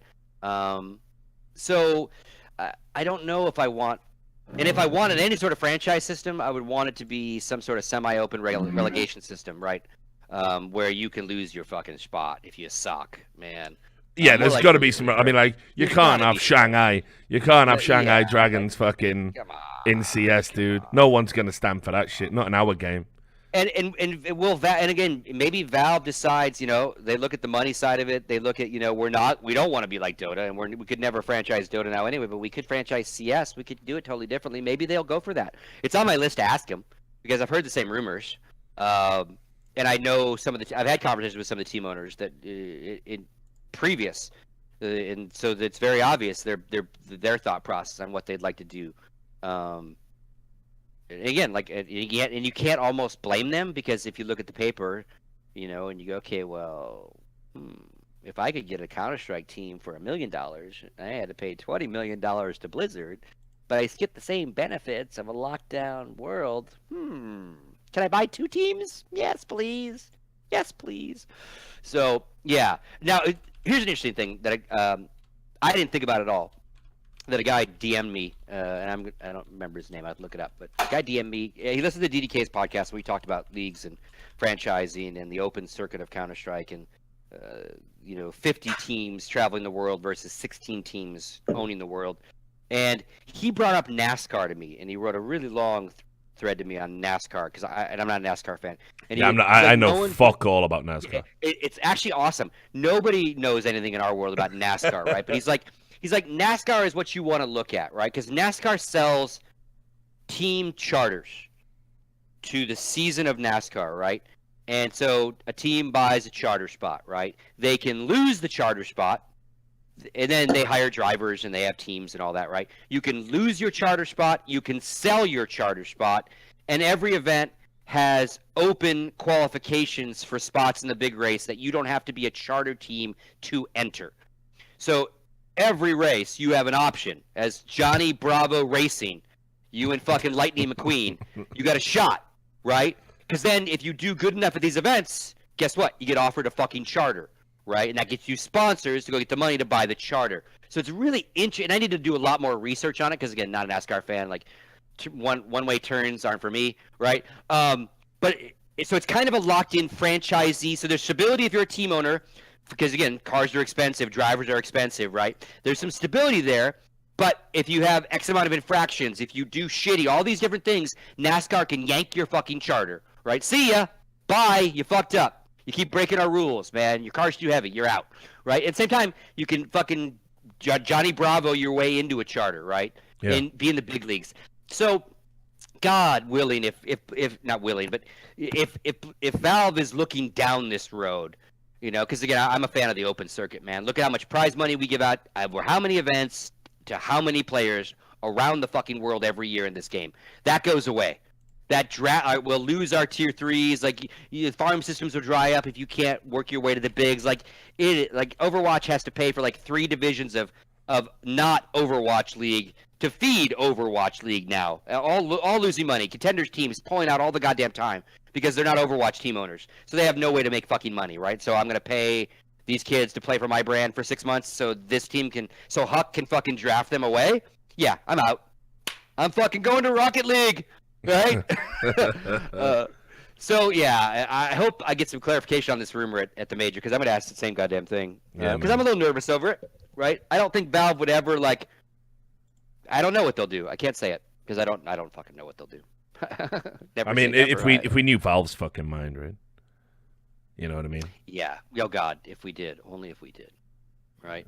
So the NASCAR thing, and I don't know, and F1 is probably similar but different. But I like the idea again. Like if you're gonna, and I used to be an old boys club, right? So if I put my EG, if I put that EG hat on, like even to this day, I'd be like, yeah, we'll buy in. But I still like the idea of being able to, if you do shitty enough, you're gone, and if you do good enough over here, you get in, right? Don't make it the NFL. Don't make it the NBA. I mean, that's what pissed me off with all those Splice and CLG and all these whiny little bitches. It's yeah. It's like, guys, you did repeatedly pick up dog shit teams, fail, then didn't know what to do, listened to these dog shit players that were letting you down about how to fix the team. And then you brought more bad players in, and then you put more bad players in, and you kept going and going. And you saw a news post on the front page of HLTV, and you thought, ooh, maybe we pick those guys up. And you did no research whatsoever, and you failed repeatedly. And then you turn around and you go, yeah, the game's just not for us. It's like, fucking grow up. Grow up. I think up. the kids say that's a yikes. That's a yikes for me. Yeah, that's a big thing. Your bad investments into the ecosystem, making it not worthwhile for you, do not necessarily belittle the ecosystem of the game itself, right? Dignitas is now no longer up and running with a male Counter-Strike team, but they're fucking VC funded, right? It's like, okay. And what I would nod to is I think there was, and maybe less now, there was an arms race for player salaries, right? Players got really expensive real quick, right? The game blew up, and you can't blame players for saying, this is my number, and them going, okay, sign here, right? So owners caused the blow up too, right? It takes both sides of it. Players may be asking for too much money, and owners are willing to pay too much money, right? And that leads to an inflated labor force. So we'll use Splice for example. Did he overpay his players? I have no idea what he paid them, but in his mind, he probably overpaid them, and I'm pretty sure he did. I'm pretty sure he did overpay them as well. Yeah, but if he thought he was recruiting Astralis at the same time, in that sense, so shame on you for not doing your due diligence in the space, right? Price of a player does not equal skill level if you don't do your goddamn homework, right? And it does get to my point of, if our players are paid too much, are they paid too much, period? Or are they paid too much from a team owner? Again, let's figure out how to diversify their rev stream. I would love to go to Jack and go, Jack, you pay and again, I'm guessing. Jack, you pay your players $15,000 a month. 15, 20 grand, whatever it might be for Jack. And obviously the 20 grand comes from VP back in the day, and I'm sure that some numbers of those are still very similar, but obviously Cloud9 is well paid, right? So, Jack, let's talk about this, bro. You can't afford that, right? You're not making your nut on this labor. It's a huge labor cost, right? Thankfully for Jack, and I use Jack as a symbol of all team owners, right? Yeah. Mostly travel and those kind of expenses are now covered on the tournament organizer end. Right, so he's got a labor budget, but not necessarily a logistics budget. Other than he has a house or a facility that they all train in. They might all live in the same town, so obviously he has those kind of costs, right?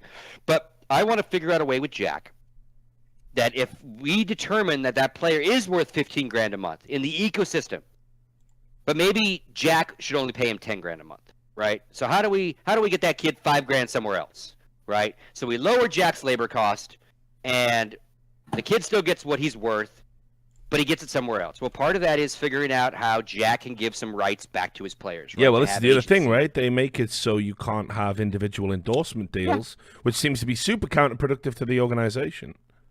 Yeah, and they do that again. EG hat back on, right? To be in Jack's corner and all the team owners' corner. When you sign these contracts, you don't know what sponsors you're going to get for the next couple of years. You don't know what you're going to pitch. You don't know who you're going to go for next. You don't know who's going to come knocking at your door. So they fill them with all the verticals. You sign away peripherals and shoes and watches and cars and telephones and cell and clothing. You grab every fucking segment in that contract as a team owner because you just don't know that if fucking all of a sudden Rolex is gonna come knock on your door and oh shit, we can't sell player watches. We don't own their wrist, man. That's an open category. Oh fuck. No, I mean it really. Right? Yeah, no, it is like that. You're right. So they defined it all down, right? And sports defines it in a similar way, but it's already less 90-10 and more 50-50 on what you can use my shit for. Where you can use my limit, where LeBron's team can use his likeness and image and name and all those things is very defined, and where LeBron can do it, but his team has to get a cut. All very defined in sports, right? But again, there's so much on LeBron's plate that it makes sense that he has an agent, a manager, a publicist, and a couple lawyers, right? Because there's enough of his pie to be sold to pay for all of them, right? So back to Jack. So Jack, here's the deal, bro. Can we work out a way that you can loosen up? You've been running a team for a very long time. Here's the verticals you need to own. Here's the ones you always sell. Here's the ones you're not really activating on. How about we loosen some of this stuff? Let's have some conversations. Team, and it's not just Jack. It's like they all have a very similar contract, right? And Europeans, very similar contracts to all of them. Same lawyer for quite a few of them, right? So the legalese is very similar. But it's not like us versus them. It can never be a you fucker, because it's like Jack. I want you to pay less, right? I want this kid to make as much money as possible on the planet, but you're paying too much, right? Because that's what's going to lead you out of this game. So how do we make your revenue streams more viable? How do we sell more stuff that helps you in Counter-Strike, not in Clash of Clans? How do we make this game more valuable to you, right? And I think part of that is lowering their labor cost. And that's not taking necessarily player money out of the player's pocket. It's figuring out different ways. Like, again, the collective of a player association works all sorts of deals in real sports, right? Like when EA makes a basketball game, the very first people they come to is the player association of the NBA. And they go, hey, make it a basketball game again this year. Here was our deal last time. We want everyone's picture. We want their names. We want their likenesses if they'll let us take a photo and make them all digital. And here's the tier that we're willing to pay for the franchisee skill of the player, right? LeBron gets more money to be in a game than a first-string rookie, right? They make a deal with the player association. The player association takes that deal to the players and says, here's what they're offering. Here's your options. Are you in? Some players are like, yep, but don't put me on the fucking cover. It's bad luck. Some are like, nope, don't want to be in it at all. Don't want to be in it at all. And so then in the game, their position for that team is played by Johnny Bravo, right? And it's a fucking nondescript kid, no real number, no real name on the jersey. They have to go to all the team owners. They go to the team owners of the NBA. Go, here's the deal. Make it a game again. We need all your fucking stadiums. We need license on your shirts and your logos and all that shit in the lower thirds. And we're working a deal with the players. Blah blah blah. They have to go to the NBA themselves. Make a deal for the league itself to be in it, and they make a game, right? Out of that comes a chunk of change for the players, right? They make those deals, and a slice of that comes off for the player association. That's how the player association pays the lawyers, pays people to run the bit. Like, those are businesses in that sense. They have an overhead, they have a staff of lawyers and all sorts of people, but they take a slice because they agent the collective. They don't agent for LeBron. They agent for the 150 players of the NBA, right? So those kind of things, if we can get to a point, and the association's not there yet either, but the idea is, like, a prime example is something in game with Valve, right? Valve says, yeah, let's support the highest level of Counter-Strike. What can we do? Let's do something cool for every pro player in game. Something like an autograph, but not an autograph, because we don't want to take away from the majors. Now you've got a rev stream to your fans to buy something. Does Scoots even players really make a chunk of that change? Because again, now it's 200 things in game. Let's say 200 top players are represented, right? We already have 120 signed up in the association, and that is half to a third of who would really be a pro in our scene. And you could drill down even deeper to probably 500 worth of players, MDL and below. Point being, and this is something, again, I have to put together and figure out, because I have to then pitch it, because none of them will do the work. Jack is not going to think about the collective of CS. Jack has to worry about how do I monetize 5 guys and a coach, right? And so Jack's never going to worry about going to 20 other team owners and going, hey, I got a deal, we'll all make some money. But if I roll to Jack and go, Jack, let Cloud9 in, let this happen for the collective. Here's how we need to activate on your players. Here's what's in it for you. Here's what's in it for your players. Here's what's in it for Valve. This is what Valve will care about. And here's what's in it for the player association. And now we activate one on whatever this fucking thing is, right? In-game fucking trading cards, right? We have third-party trading cards companies. Let's have Valve fucking do one, right? Fuck everybody else. No offense to Epic's GG and the other people doing cool. No offense to them. No, but you're right. It should be official and in-game and virtual and all that bullshit. I've talked to them, right? They like Epix is a great company. Right? They came to me. They said, "Hey, this is what we're trying to do in sports. We would in trading card companies go to the collective in real sports, right? Because in traditional sports, these player associations via collective bargaining and these agreements they have between their team owners and the league, they carve out being able to legally represent the collective via their contracts with their team owners, via their agreements with the association. So it's all like it's all cut and dry. It's all transparent. So when you want the collective, you go to these associations. Baseball has a deal where the collective of the NBA or the major league MLBPA, if you will. Their deal is we get involved if two athletes from two different teams get involved in something commercially. That's how small the collective is to baseball, right? So if you're a pitcher for the Yankees, and American Express wants to do a bunch of pitchers, one from the Yankees, one from the Red Sox, it's all pitchers, right? The PA is involved because it's a set of collective players. They're not just one player on one team, so it's not just a team activating on something, and it's not just an individual agent activating on a player, on a pitcher. Right, and they work that deal. They do their part for the players. They get a slice of that, right? NBA is a bigger collective. They're all different in the sense of how many players make up the agency collective in the sense of making money on it, right? But those are the kind of ideas, right? Those are things that Jack cannot do. Jack would never go to Valve and go, "Hey, I'm going to organize my 20 other competitors, team owners that I don't necessarily love all of them. I'll get you all the rights. Here we go. Let's do something for everybody in CS." He would not. That's not his bandwidth to do, right? And no, right. That's not on Jack as a negative. That's like, but if I can roll to Jack with all these different ideas, what if we did a lifestyle branding thing with a shirt company that everybody got involved with? These fucking autograph things that we're doing. What if we did an autograph shirt series and fans could give money? Then again, because obviously Cloud9 is part of that deal. Their team is there. Their logos are there. Their players are there. They get a slice, right? Get them all involved, right? Because I do, and again, long-winded question, Richard, I know, but this is how... Dude, this has been great for me. I'm fucking loving this. I get to have a rest. So this is why I am fearful of like some of these big brands going, you know what, it's much easier to make money elsewhere. Yeah, I love the game. Yeah, it's great. But God, I can just, I don't need it. I don't need it. So I want to make it, we just need to start thinking about how to make it cost effective again, right? The gold rush is over. They all came in, they all invested big, and it is just like all the VC is invested in Cloud9, and Cloud9 now has to make them realize that they are worth the paper, they are worth the valuation that they were given money for. Here's our rev streams. Like, it trickles down, right? It goes from Cloud9 to Jack to his divisions going, okay, well, where's my rev on this? Where's my rev on that, right? And I need,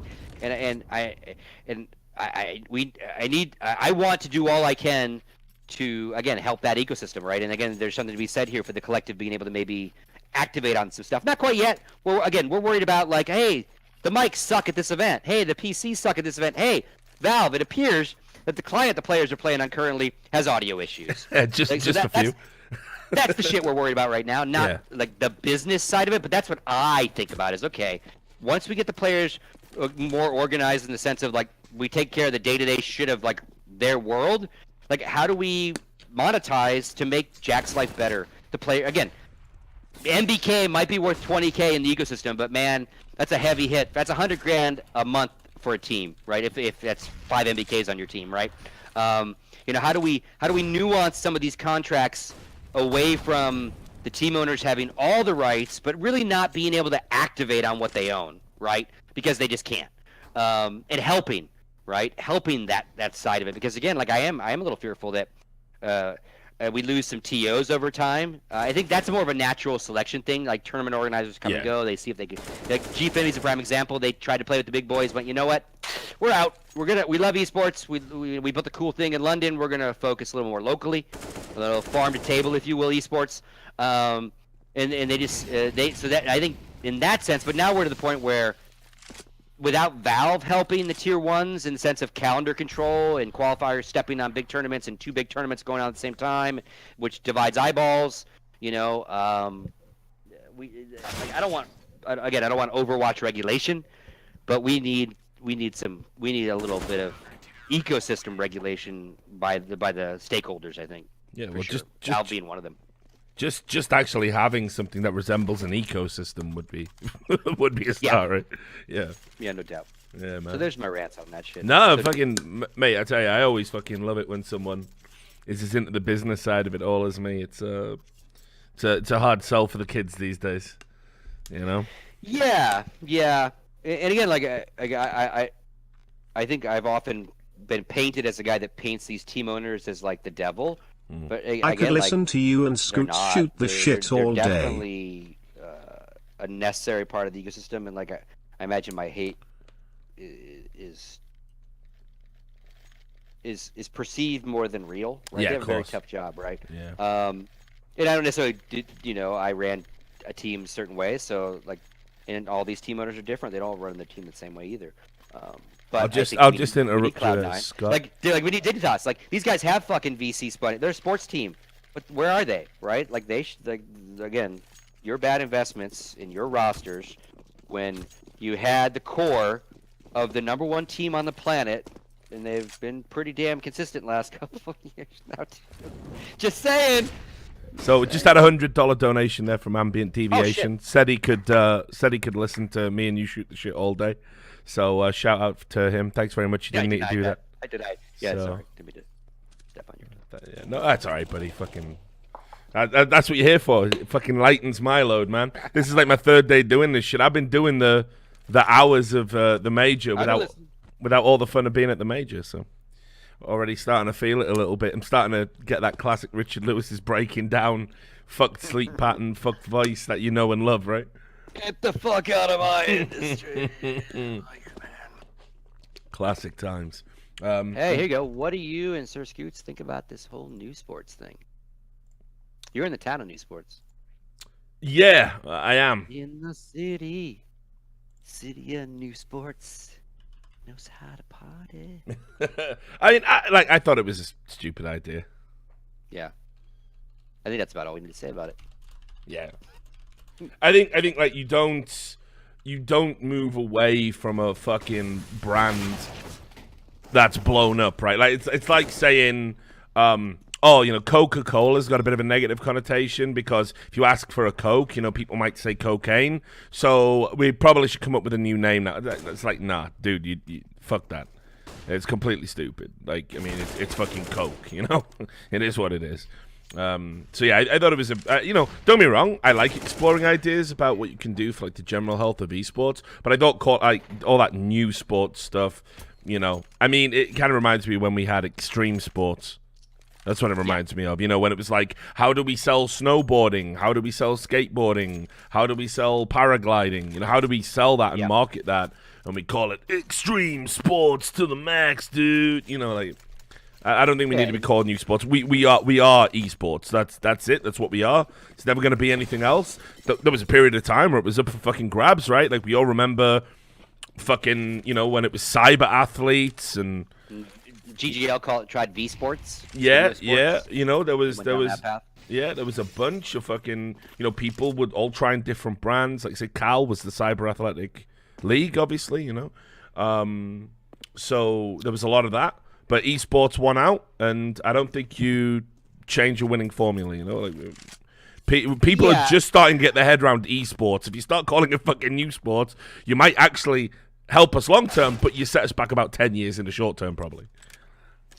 Yeah, and again, I think it was a grab at a marketing brand that he could stick his if he wants to call it new sports, no one's stopping him. Yeah, but again, I think the biggest point is we finally got the if you want to call it a marketing term for what we do, the general catchphrase, we finally got the word spelled the way we liked in the fucking listed in the AP style guide and the dictionary, all these things. Like, even though we know that esports, like people, esports is great. No, it's like a bunch of different fucking sports. It's like saying sports is great. Are they fucking great? Basketball might be great. Baseball might suck. All right. So, and then again, being an agency guy and a marketing guy, he's just going to throw that all away because it's a term he came up with. He can use it. He can put his flag down as a like, again, the motherfucker put new sports pioneer in his bio, Not ironically, not he told Thorin. Like we're talking about Tumba, by the way. If those are familiar, Tobias Sherman, who is the owner or one of the owners of Foundry for this agency that is a new sports agency. He in Duncan's interview, which Duncan softballed the fuck out of that. Goddamn you, Duncan. I should have given him shit when I saw him in London. Although he mocked him in his own way, so maybe it wasn't so softball. But like he basically said, like he's full of shit. He said that he knew that we would all like freak out about it, so they put it there as a joke. There's no way in God's green earth that they sat in the boardroom and said, you know what, this will be really funny. We'll trigger all the old boys. And I'll say that I'm a new sports pioneer. He put that there to be a new sports pioneer, to sell that, to market that. He pivoted their entire company from an esports company to a new sports marketing company. So then don't sit there and lie to me and think I'm so fucking stupid that your Twitter bio was a joke to make me mad, Scoots, right? I knew it would trigger all those old guys. Like he says that in his interview. Like he's talking about me. And people like me, right? Not just me, Adam and everybody else, or whoever, right? 2 days later, he changed his bio, right? Oh, it's just a joke. Just jokes, kids. Pranks. To pranks. No, you thought you could own something new, right? Because you're having a hard time selling esports, right? And you're at a hard time. His bigger. I mean, don't even. I don't even know if I want to go down this road with this guy. Because new sports is not the funniest fucking thing. New sports is the cherry on the fucking story, right? Yeah. The funny fucking thing is these folks, these fine folks, some of them are fine folks, have decided, because again, if you read his manifesto, which New Sports was part of, this is just part of it. New Sports is the fact that they are going to build a game. They're going to be an IP owner. Like his big rant was about Blizzard and Riot owning the space and IP ownership and Overwatch League. Riot are fucked. League of Legends is over, by the way. Yeah, they're done. Yeah. But he rants. This whole diatribe is on all sorts of stuff, and this is where New Sports is different. We're gonna own the game. We're gonna be with our stakeholders. We're all gonna own the game. So you're basically just building yourself a small Blizzard for one, even if you're gonna be successful. But let's not forget how incredibly fucking hard it is to make a video game that's good, let alone a good esports video game. Near goddamn impossible to intentionally do. There has never been a game made to be a good esports game that has succeeded at being a good esports game. Every good esports game was just made to be a good game, and it had features in there that the community could prop up and make it an esport. Yeah, the end. That's what I laughed about more, was not the fact that, and I knew they were making I'd already heard they were making a game that was their play, right? We're not going to just be an agency that sells packages. You're not going to be an agency. We're going to actually make the game and then be an agency of the game and do all. Like, we're fucking going to sit right next to Blizzard and everybody because that's who we'll be. Yeah, good luck with that, right? Like, so the New Sports thing to me was like icing on the fucking stupidity cake over there, right? And it's unfortunate. Because they come from a pedigree of IMG, WME. There is some swag to be said that you were one of the creators of E-League, and you helped get that off the ground. We all know that they very quickly had nothing else to do with that league. You would probably be the first one to say that those guys had nothing. They weren't in the building very, very much, right? But so what's such a weird thing to spin off of? And like, we're gonna make a game. Kurt Schilling tried to make a game. All these super popular people with a lot more money tried to make a video game. That to me is just fucking asinine. Like the New Sports thing again, I laugh about, but you're gonna make a video game, really, and you're gonna sell MGM and all these people on your video game, and sports teams are gonna buy into your video game. You'll get their money. You will get their money because they're fucking not educated in our space, so they will give you money. They already have, but will you deliver a product that has any sort of sustainability? I already said earlier, I'm not really a betting man, but odds are no. Good luck with that. So yeah, long rant on the New Sports guys. It's all good stuff, mate. Yeah, wait, and I'm keeping one eye on the Discord because fucking Vince is gonna drop by as well. Oh sweet, yeah, I'll start talking. 6-3, man, Big's fucking. Well, we had Hector on the other day watching OpTic. Oh, that's awesome. Yeah, it was like me and Henry were like going, yeah, OpTic fucking terrible. And right, we were like, OpTic fucking terrible, Sports dude. I don't even like watching it. And then like Hex comes in the chat, and I'm like, so much potential this OpTic lineup, Henry. So much potential. So how about that Greenwall? Yeah. Straight switch pivot. Greenwall, best fantasy esports, Yeah. So, I'm gonna answer Cormac's question. He's asked it a couple times. Yeah, Chinese players been able to get into the player union.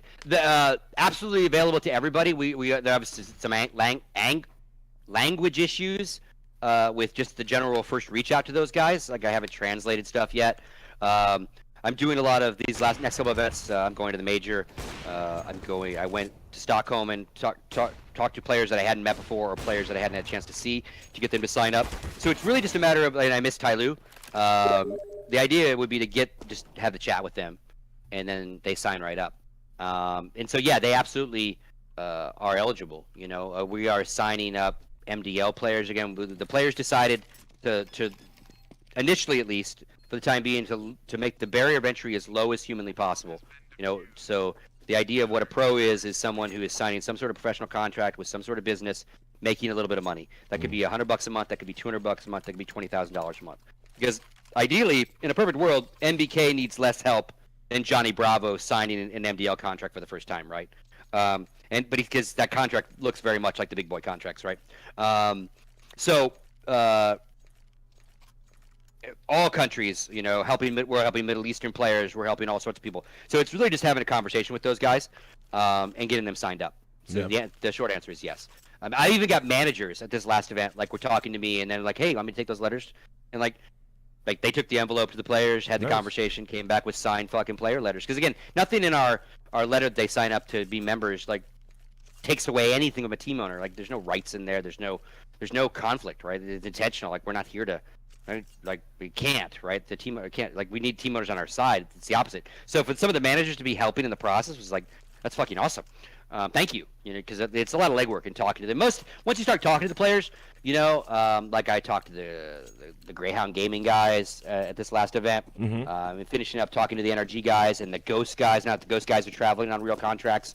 Like most of these guys like are sports guys too. It might be different sports they like, so they all get the idea of a player association, right? So it's not a hard sell to go, this is what we're trying to do. This short term, long term. It's your thing. You guys vote. You vote your board in, blah, blah, blah. They go, hey, let me sign that shit, you know?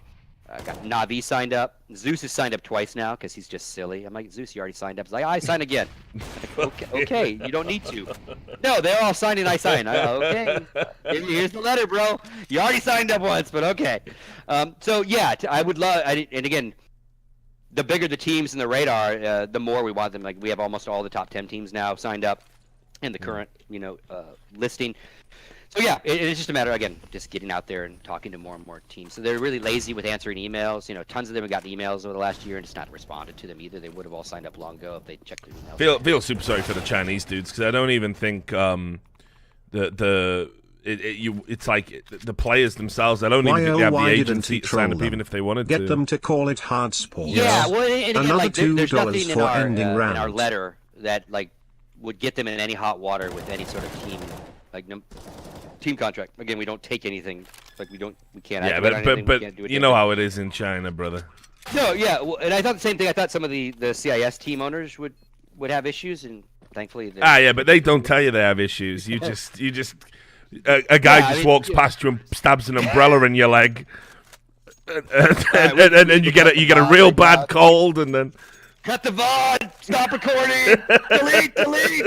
I love my life!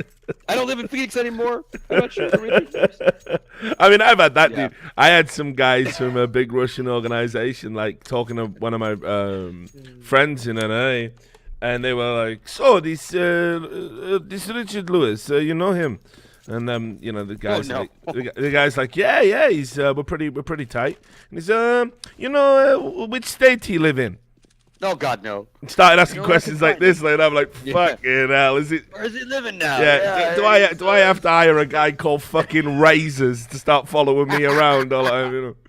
You need some pigs, I'm telling you, man. Yeah, whatever, fuck it, man. Like, look, listen, it would be just my luck to be the first fucking guy who got assassinated for esports journalism. Like, it would literally just be on me, you know. I'm not gonna lie. Every time I'm in a VIP like Twitch lounge at these events, and I look over and someone's like, "Give me the eyeball," and I don't recognize them, I'm like, "Oh God, this is the one." Yeah, this is the one. It's a matter of time. you're walking back to the hotel. Oh, my friend, I hear you organize the players in some way. How you organize them? Organize like I break your fucking hands? Oh God. Yes, can you sign these players' contracts with no hands, friend? No, I think not, huh? You back off now. Wrong. Bliat. Would you like to invest in the Player Association? I think we can work something out right now. I'm sure we can. Sir. Anyway, shout out. Vince has joined us. Hey, you all right, buddy? There's Vince. Yo. How you been, man? How's retirement treating you? It's been a while. Yeah. Oh, too soon. Too soon. I've been breaking Vince's balls since day one, mate. I'm loving it. Hey, well, fucking Scoots is in semi-retirement as well. You guys can fucking, go sit on a porch, rocking chairs, get your fucking corncob pipes out, and fucking live it up a little bit. Yeah, but you good, Vincey? Yeah, I'm good. Just still getting over this land AIDS thing I've got going on. Yeah. Did you catch something at Stockholm? I think so. I just always struggle, man. When I get off planes, it's just like a cesspool of disease and virus. It was all that time at the crowd. If you wouldn't hang out with the crowd all week, you wouldn't have I wish. In our little studio away from the talk about stadium. that already? Get me started on that shit. That was unfortunate. So I never saw you. Yeah. Bullshit. Same with Andrew. No, yeah. Yeah, there's a lot of people there that were like, I'm sorry I missed you. I was like, we weren't there, though. That's the thing. I think only Stunner was there at the stadium. Yeah, Stunner was the only one in the building.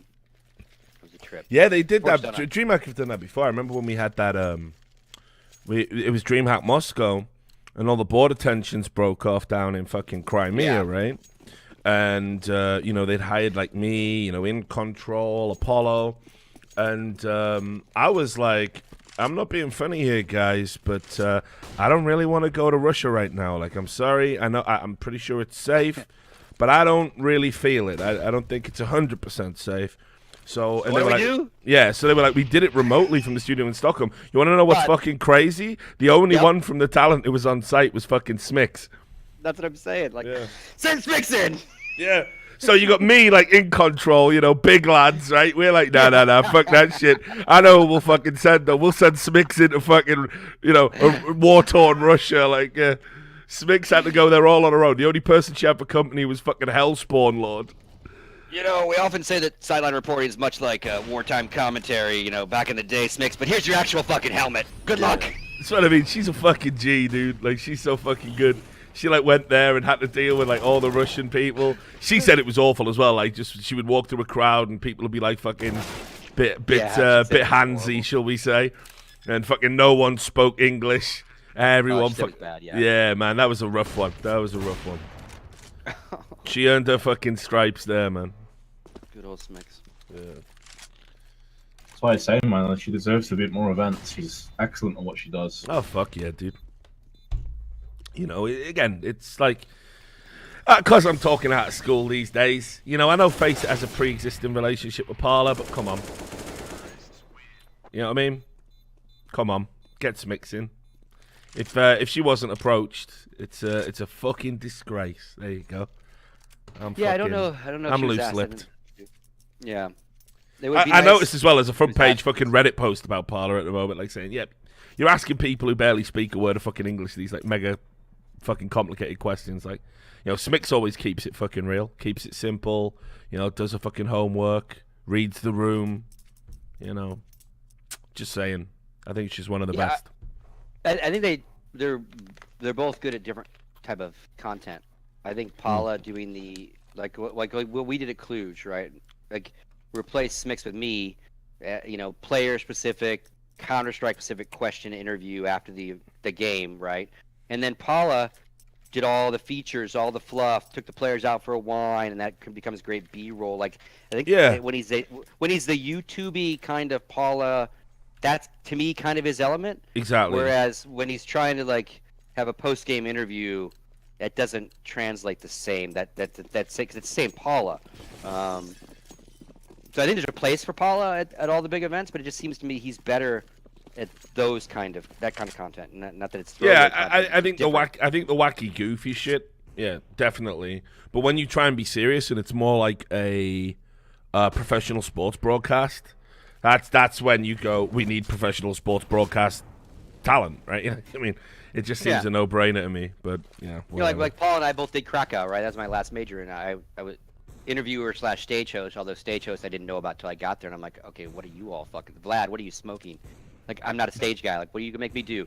And it's a stage. It's in the middle of the fucking, like, it's in the round even. It's like the worst problem. Like, hey, you assholes. I'm no Red Eye. And that's where I would not do Red Eye and OJ Borg. Like, I'm not a stage guy, right? Yeah. I do interviews somewhere.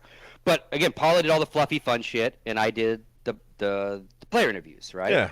And that seemed to work, right? And yeah, but this one, I guess he's doing the wacky stuff, but they've also got Freya doing interviews too, right? Yeah, I saw her a couple of times. Obviously, I've been doing the stream, so I haven't caught as many of the interviews as I would have liked. True, yeah, you're watching GoTV. Yeah, right, but yeah, feedback seems to be good, so I'll have to check them out. I'd love to see Sir Action Slacks come over to CS:GO. Oh God, wouldn't that be great? That would be interesting. It's really weird because we, it's classic, Scoot. It's the classic story. Like all of my esports pals, we started as mortal enemies. And then slowly but surely we got to know each other, you know, fucking... Yeah. He's like a cool guy, and I got a lot of respect for what he does. I'd love to see him come and do some CSGO stuff. He's a little too busy in Dota, but yeah, that would be awesome. I think he's going to be busy in general. I think the work he did at this last international was among some of his best. It had the right balance of fun, light, breezy, laughing at himself, but he also was great in that little video they did of Gabe Newell recording the announcer pack. So deadpan and perfect on that. And, you know, when he wants to get serious, he's capable of doing that too. I think he's such a versatile talent, and you know, I'd like to see him in more games, and I'm pretty sure he'll probably do some more games this year, you know. Yeah, he's definitely doing a lot of stuff with Artifact, I would imagine. Yeah, well, that's the thing. Artifact's around the corner, right? Artifact's gonna blow the fuck up. You watch. See you, Hearthstone. It was nice knowing you. Oh, I can't wait. You see all those videos, Scott? Where people, fuck Valve. They don't even make games anymore. They're not the same company anymore. Hate Valve. All they care about is money. They are going to make the best digital card game of all time. Yeah. It's going to piss on everything and suck these nuts. Because I just hate fucking bandwagons. I saw about 20 YouTubers making this video saying these demonstrably false facts. First of all, what people don't know is behind the scenes, Valve are trying to perfect VR games.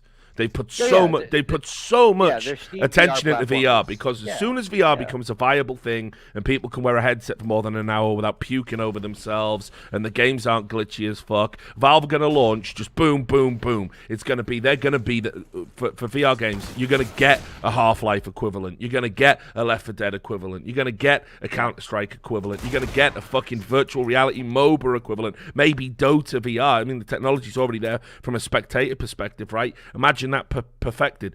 So that was one of the reasons why I think they picked up that company that made Firewatch, because their game is like a walking simulator. It's very good, you know, it's very well spatially oriented. So I think that's like one of the reasons they brought them in.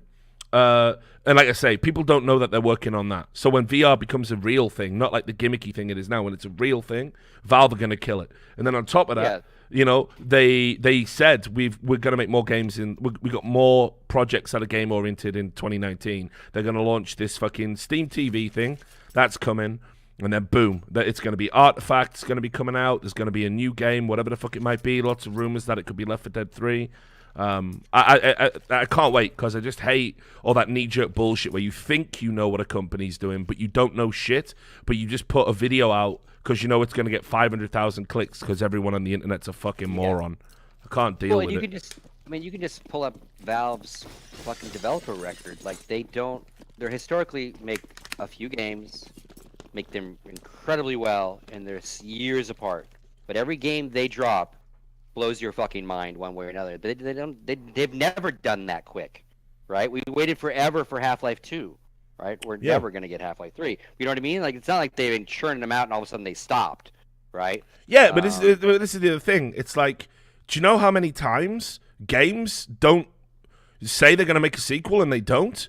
Do you know how many times that's happened in the games industry? You couldn't count it.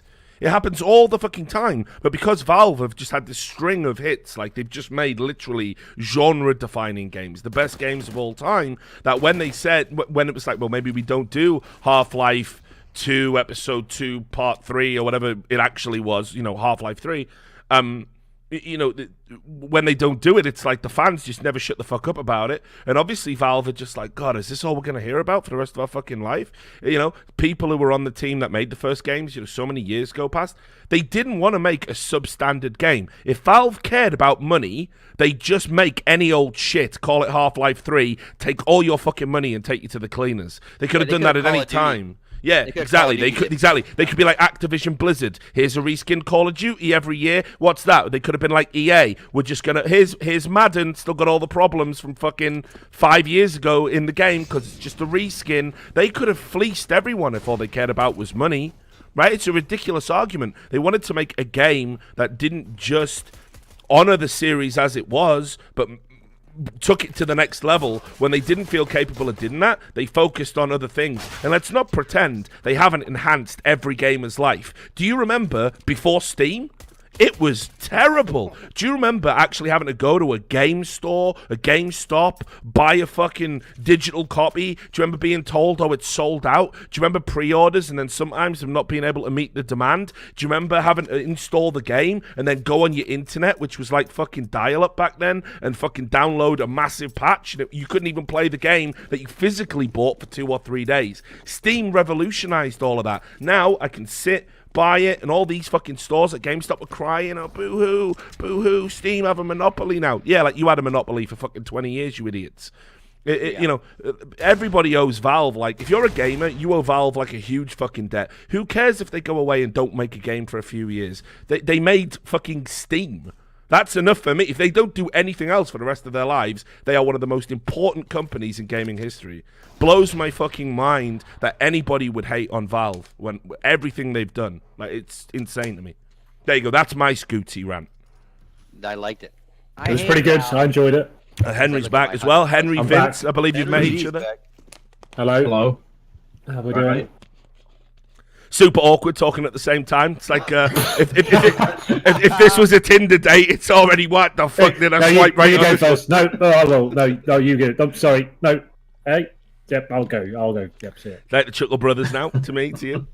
Rest in Mate, peace, Barry. Fucking rest in peace, yeah. What are you talking about? Yeah, oh, sorry, mate. Is it too soon? Have some We got a respect. game on our hands here. This But compare it to books and Oh, we're talking about films. Counter-Strike as well. Release part 1,2, but never Back 3. to the game. They left it on a cliffhanger Read it without back in. finishing it. Yeah, well, And in there was a Ica right now, storyline BiG, already ready but never currently just looking like this could be made. tied up, and OpTic are going to take us to a third, Richard, and maybe even an overtime. I don't think so. I think BiG will close this in 2. I think it's going to be Percy Struggs, but I think they'll get there. We might have less than 10 hours of work to do today, boys. This keeps up. People can hear footsteps again as well. It's all happening. Oh, jeez. No. They did so. But yeah, man. Like I say, I can't wait for Artifact to come out. Already been told there's a bunch of great content lined up for that, and there might even be like a little mini pro circuit already lined up with. A big tournament that feeds in was part of the international, the next international. That's the Valve sort of Hearthstone Magic the Gathering sort of yeah, thing, right? but they hired the guy who made the original Magic the Gathering to basically come and work on it. And what's super interesting is, you know how like you might play a series of games, like with like Gwent or Hearthstone or indeed Magic the Gathering, you play like a best of 3, a best of 5. You have like a sideboard, you can swap decks in, decks out, cards in, cards out, try and counter your opponent. There's like a sort of meta level that's going on. Well, what's interesting about Artifact is you're basically playing 3 lanes like Dota, but each lane is a card game in itself. So you play 3 games simultaneously. Effectively, and you've got to win 2 of those lanes to win the game. I think that's really fucking cool. And the guy from Magic the Gathering was like, he said it's been brilliant because It's like Clash of Clans meets fucking Hearthstone. yeah, right. He said that because because the whole point of the original Defense of the Ancients was that it was just basically these ancient people, warriors from all different dimensions and stuff that were just brought onto this one plane in the Warcraft universe, effectively, to basically fight. There's no established law. Like the guy from Magic the Gathering's like, well, we can play with the thematics, we can invent new things. It's like not as restrictive as Hearthstone would be because you've got all that World of Warcraft lore that you need to pack into the game. So it sounds like they've had a blast doing it. I've been watching all the documentaries about it and keeping up with it. Is it just going to be Dota 2 characters? Is that the idea? Well, yeah, but I mean, so here's the thing. Now you've got all this awesome, like, again, this is just shit that I've heard from talking to people around gaming, right? Apparently, one of the things the Dota developers are now thinking is, because they want to keep introducing new heroes. You know, we just had Grimstroke come out, right? They want to, they're saying that, like, artifact cards design and stuff from the design team from Artifact might feed into Dota 2 and kind of vice versa now. So it's going to be like one big universe. So I think that's really cool. Like, they might design something for the card game, and then Dota might be like, oh, that character's really cool. Let's bring him into Dota officially. So, but yeah, I think it's good. Yeah, it's going to be awesome. I don't know, do you play card games, Henry? I played Hearthstone for a few months, but I've never played Magic the Gathering, like, ever. No. Well, Magic the Gathering's got that, like, new version that's out, that new digital version, you know, which I think is fucking, looks like that could be big, right? And there's, like, a tour being planned for that, like, kind of like the Wizards of the Coast international tour. So I think that could be cool. But I definitely think Hearthstone hasn't taken advantage of the fact that it's a front-runner card game very well. And I think when Artifact comes out, we've had lots of people claim they're going to be a Hearthstone killer. I think if any game's going to do it, it's going to be one made by Valve, right? You know? So, yeah, that makes sense. Yeah. That actually sounds pretty promising. And of course, Blizzard will be super salty about that, right? Because you remember how Dota 2 was originally a fucking Warcraft mod, and Blizzard just let it fucking slide, and we had that ridiculous lawsuit where Valve had to change the names of, like, the Wraith King. You know, he was the Skeleton King, Leoric, and now he's the Wraith King and all this because of that lawsuit. So it would really upset Blizzard again if Valve came in using Dota, which is essentially, they argued, a Blizzard IP, and killed Hearthstone, one of their big cash cows, which I'd love because fuck Blizzard. So there's that. Yeah, fair enough. Well, anyway, back to the Counter-Strike then. Yeah, sorry, mate. Sorry, I'll let you chime in for a minute, Henry. I know you've been itching to talk about some high level. Chomping at the bit. Yeah, chomping at the bit to talk about the high level feast of Counter-Strike we've got before our eyes. Vince. Well, we found ourselves really at the bookend now of whether BiG can find the 2-0 victory here. No AWPs available, but round in the bag, 10-9. We'll see if they can pull it back. Yugi, known to be a train specialist, Vince. What do you think about that? Well, he had a shit show at Stockholm, didn't he? Oh, fucking hell, he did. It was. So I don't know how much I'm putting into that just now, Henry. Well, that was the narrative we were really peddling, though, at Stockholm. Like, Yugi, as soon as he got on train, that's it. Game over for all these teams. He didn't do anything. Yeah, I think he dropped like 6 or 7 kills the whole I match. picked him up so many times. It's like, yeah, don't worry. When he's on CT side now, it's all going to be over. He's going to get like 4 or 5 kills every fucking round. Never happened. What time are you guys on, by the way? They just finished 11-9 for me. Yeah, 11. It's just. I'm a bit behind just them. finished 11-9 for me. I'm in 18 by time, 17 by time, 16 by time. To be fair, I've just realised I'm watching Rich's stream. That's not the way to do it. I'm now on the face of the stream. So now maybe I might be more in tune with you guys. Mate, can I just say as well, like, I know obviously we're going to talk about the game a little bit while it winds out, but Yugi has been, I know he's like got 17 kills, but he's had a fucking Western Supermare, this major, mate. Yeah. He's missed some fucking sitters, hasn't he? A Western Superman. The main player's been Gates. I was quite surprised, but like he's been consistent for them. Yeah, been real good. Gate and Config, I think, have had their moments and stood out for me. I mean, obviously Config, that's not a surprise, but Yugi is just blowing hot and cold. Like, he seems to be above average temperature at the moment, doing what an Oppa should do on, you know, fucking train. But yeah, he had some fucking nightmare games this major.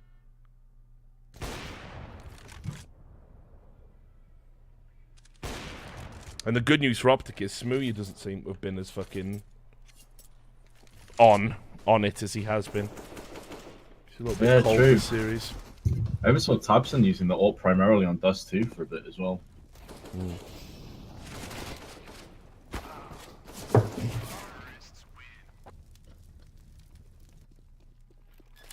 Right, come on, Henry, carry the broadcast. I'm eating a pot noodle right now, so... Fucking hell. And it's one of them Wagamama pot noodles, is it? Yeah, there it is. So let me finish that, and I'll bring the fire. Well, I'll let Vince carry, man. I always feel like the last few times Vince has been on the stream, he gets cuckolded by me talking to Hector or something. So I'm just a quiet guy, dude. Mate, I've noticed. I've noticed. When we've been out drinking together, you're that guy who just sits there observing. I like to think you're just lurking, fucking taking notes. Yeah, storing up all the blackmail material, right? Mentally judging. Yeah. Like when you had that big fucking talk with Sam remember when Sam downed that like pint of rum? Oh fuck! And you were like, mate, if you keep drinking like that, you're gonna die. I was pretty blunt because it was unreal, wasn't it? Wait, did a pint of rum? Sorry, just to chime in there. You literally just downed it, yeah. Why? What? You're not gonna have a nice little buzz from that. You're gonna be on the floor, fucking puking and getting alcohol poisoning. Well, he wasn't on the floor and he wasn't puking, but he was fucking wrecked, like. But who needs to be that drunk? I mean, Sam's just an animal. We all know what happens when you drink a pint of gin. We've seen that. Oh god! I've got to tell that story again. The gin story, mate. Fucking hell, the gin.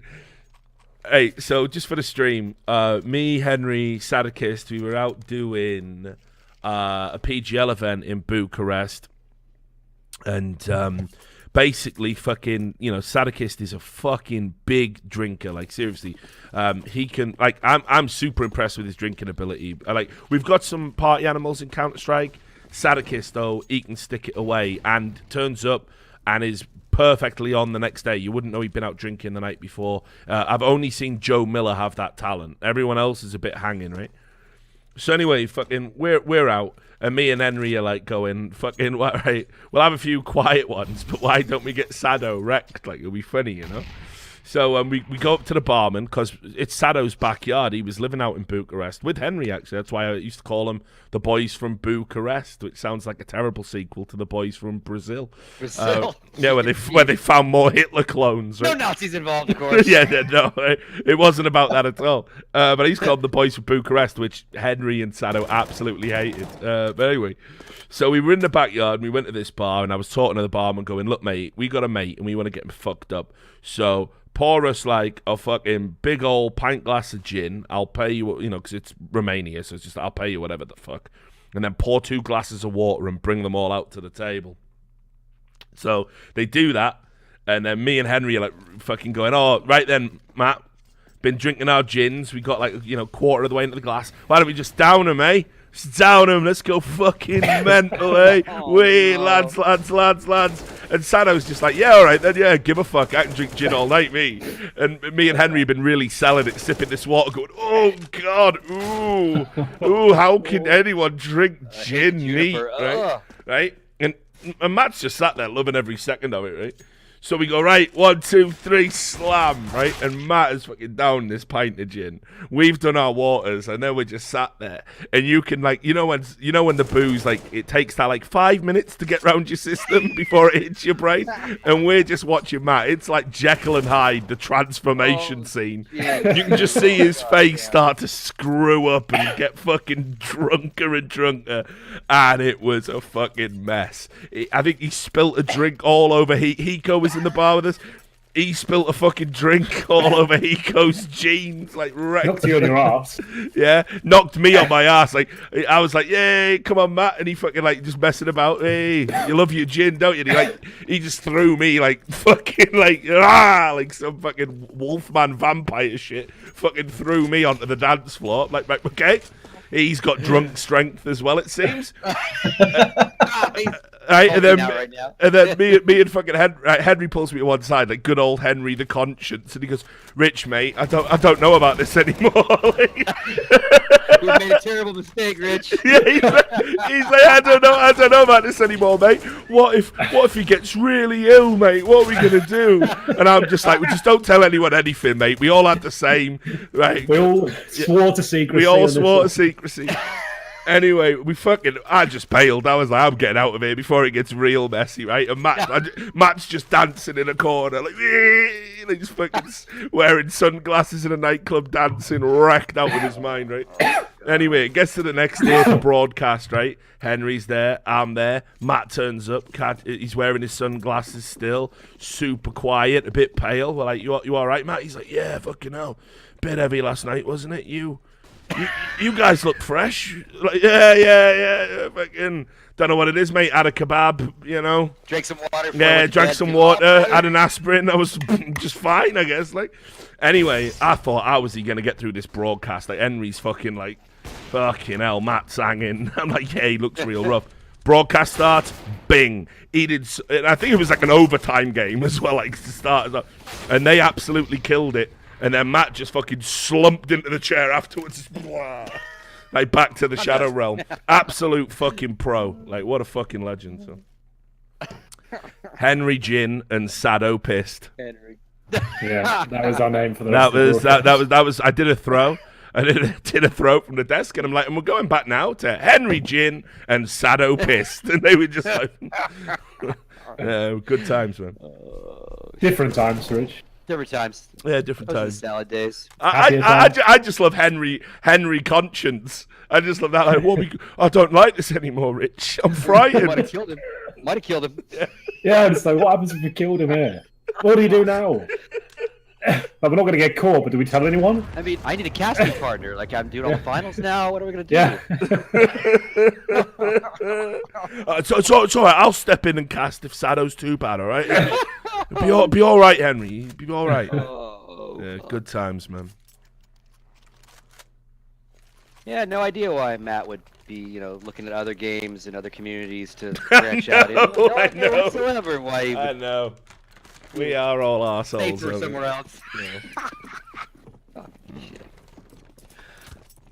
This game is gonna go to overtime. I'm calling it right now. Mate, it wouldn't be the overtime major without it. I'm gonna say, mate. At this point, it's more likely it goes to overtime than it doesn't. Yep.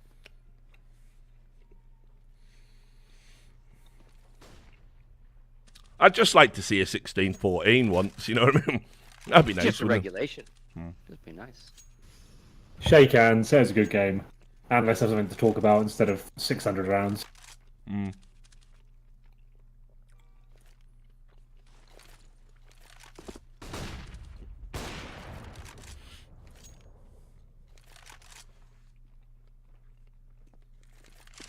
I'm going to the bathroom. I'll be right back. Yeah, catch you in a bit, brother. How long do you think it's going to be? I don't know. He said, "Be right back." He said he's going to the tour and be right back. You're like, yeah, nice one. Thanks for coming to stream, mate. Catch you in a bit, brother. He might be having a fucking shit. You don't know. When you get to like man and Scoots' age, when you start getting a little bit older, you start to enjoy your shit. You know, like you sit down, you have a read leisurely. It's the only break you get. Sounds like a pint of water going down the toilet. Well, fucking hell, I shouldn't have had that boiled celery. Bit spicy for me. Thanks for the Twitch Prime, Beowulf Hill. Appreciate it. Henry, do you want to do a Twitch Prime plug? Yeah, guys, if you're aware of what Twitch Prime is, it's basically a partnership with Amazon Prime. If you or any of your family members have an Amazon Prime account, you see at the top right where it says subscribe, click that, enter your Amazon Prime. And at that point, you do get access to the premium content, support the channel, and indeed our pockets. So check that out. Excellent. Thanks, Henry. So make sure you smash that like button. No. the bell, the likes. There we go. They're starting to flood in now. There we go. Yep. Thank you very much, Macamon. Really appreciate it. Twitch Prime there. Thank you very much. See, Vince, it works, buddy. This is what you need to do now that you're a full-time streamer. Get that. We get £5 per plug. It's all right. Do that. There we go. There's another one. Prize a monkey. Appreciate it. Or is it Prize our monkey? Either way, thanks for the Twitch Prime. Smash it.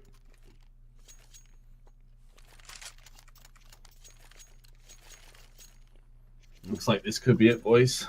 Yep, it's happening. Thank you very much for the Twitch Prime, Ray, bro. Appreciate it, mate. 50% of all this Twitch Prime goes to the Sadicus Liver Transplant Fund. Thank you very much, Dictator, for the sub. Thank you very much. Get out your checkbook. Thank you very much. Oh my God, burning cloth. I thought it was touching cloth burning. There we go. Racking them up now, Rich. We're going for 1,000 before the end of this major. All right, Easy. good. I like it, man. Appreciate them eating some Sour Patch Kids as well. Can't get those here. No, no. Unless But you enough get about them my on love life.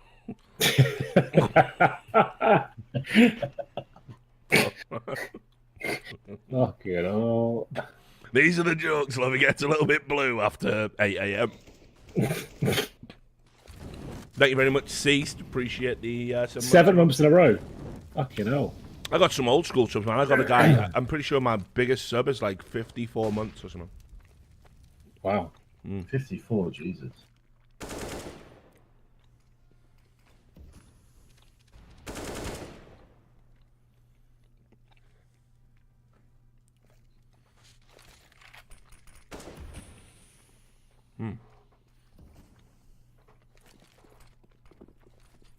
Thank you, Blitzomatic TV. Appreciate the Twitch Prime. Thank you.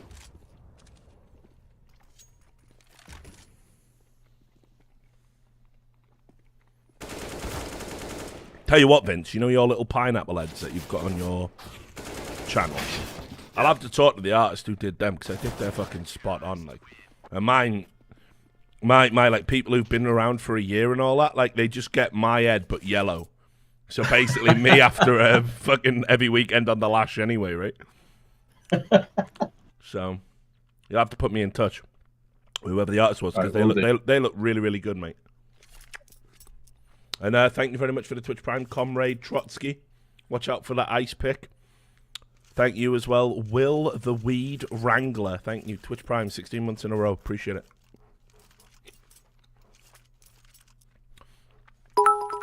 Right. Overtime still on the cards. You think so? 14-13. That last round was rough, man. You see how slow they were to take the site? It's not been the prettiest CS in this major. Say that much. It really has been a scrappy endeavour. I've been mind blown, man, because I've been reading threads of people saying, "Oh, it's the greatest major ever for the CS. Every game's gone to overtime." Too, mate. It's like, mate, please, what's wrong with you? HenryG Just because it goes started to up OT his doesn't make it good. sex toys there in the background. Sex toys. Yeah, exactly. Just because it goes to overtime, mate. Dominate's a good game, right? Some of the No, best, certainly like not. most entertaining CS I've cast has been like 16-8, 16-9, you know.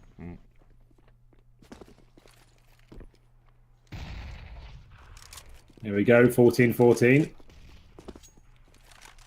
I don't That know. means- Yugi's still alive, so there'll be a window for Big here. At this point, Big taking eco, let them get the 15. They steal the last round, save an AWP, hopefully. Welcome to the Psychic Hotline with HenryG. Let's see what happens, Rich. That's what I'm saying. I'm getting a V. Do you know anyone called John? John? No? Any John? You don't know any Johns, all right? Fair enough. Paul. Any Paul? Thank you for the 40 months in a row, Tom. Back. Thanks. Yeah, I'm getting a John. All right, okay. Let's try surnames. I'm getting a Smith.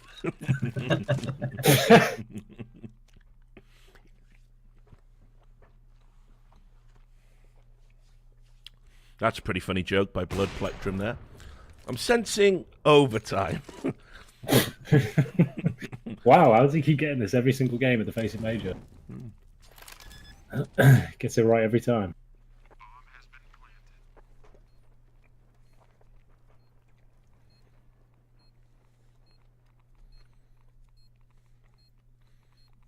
Toby Bassett, his joke's not as good. I'm thinking of a word. It's nonce. I don't think you quite got the premise of the bit, but it was a good try, dude. Oh, 1 versus 1 though. Fuck. No, next is garbage. Please Next, no please, Next reason. is mate. not I garbage, can't so take another overtime. Please let this hell end. Why did it have to be him?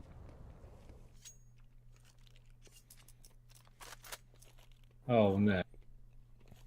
And he died as well. Fuck. I'm getting the word shit. So now Does that mean anything to you? they have to eco here, so it gets OpTic to 15, then BiG will have money for the last round to take it to overtime. Fucking hell's actually happening. Fucking hell, They'll do Nex, how could you not clutch it? He's got his They'll back they'll to you, Nex. They'll do an inside execution next round, Rich. Alright. To finish it all off. Oh, what? Mm. No, not like this. Not with the pistols. Might happen, mate. Classic OpTic shit show. Then again, look at fucking Cajun, mate. Play the Jaws theme. Oh, he's just been mullered, though.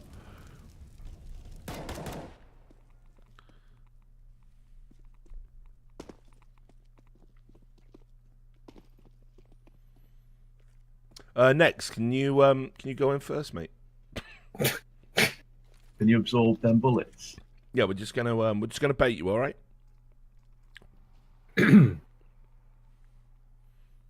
Next, like game.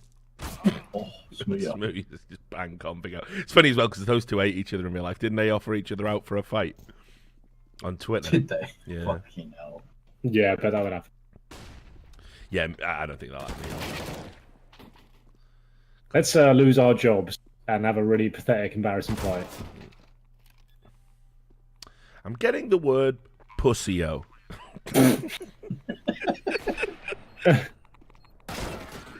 There it is. Big with a fucking eco. Back at the game, boys. OpTic, mate. We're back in the game.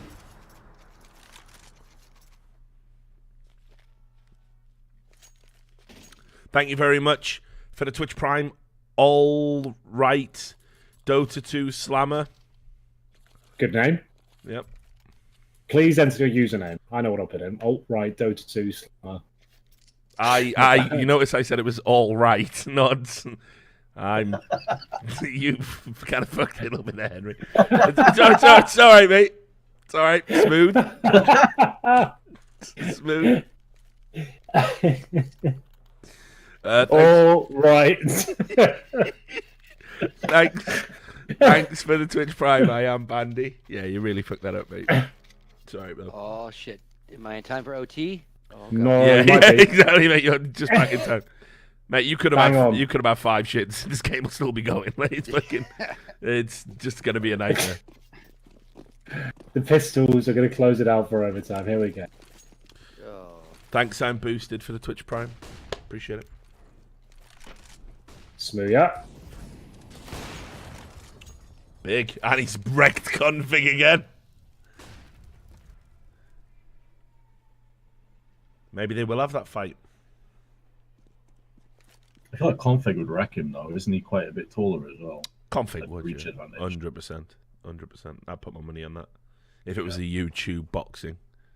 Which it might be. In the Yeah, which it female. might Yeah, be. it could be. Yeah, no, but I mean, the other problem you've got is like Smoothie's just like very naturally greasy, so maybe a lot of his blows would like just squeak off his like head, like, and, like you wouldn't be able to get any good traction to hurt him. So There we go. It's all coming to an end. The dream is over. It's 16-14, as Richard wanted. oh, thank the Lord that there is a God. Godstar. Yeah, What do we got next? Vega North. Oh. mate. I know it was like.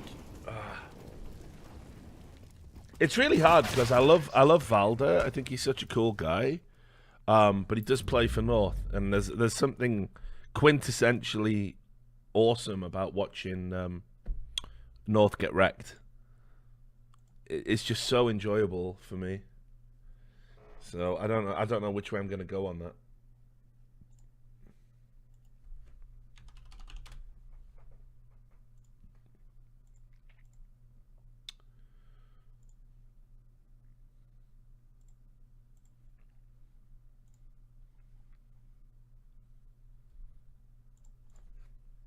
In other Yeah. news, Yeah. apparently Dignitas turns 15 today. 15-year anniversary at esports. Team Dignitas. No, I think that's just the anniversary without a trophy of any sort, actually. So that's a bit much. Okay, tough crowd. Is this thing on? Yeah. Oh. Hello. Drink light. Hello. Yeah. 15 years. It's been just flew by, didn't it? Who ran Dignitas when Odie was in CGS? I think he listed both. I don't think he left one or the other. Yeah. I don't think he left either. either. Both still running. Yeah. Thanks Sandersona for the Twitch Prime, and thanks ManGG for 8 months in a row. Thank you. Oh, someone's telling me to go look at Shazam's tweet. Has he fallen back into his old ways? Let's see. What's he said?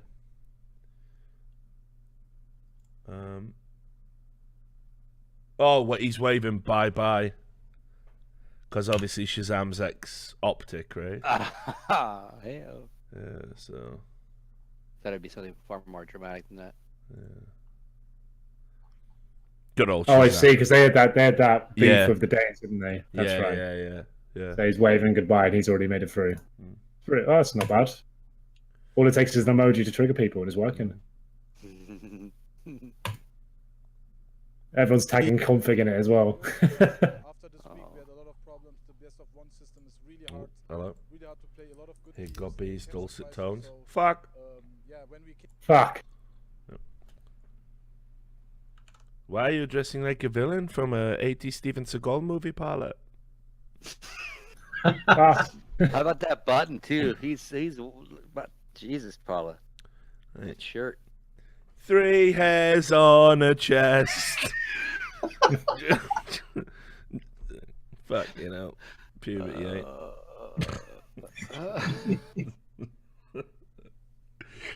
All right. Good times.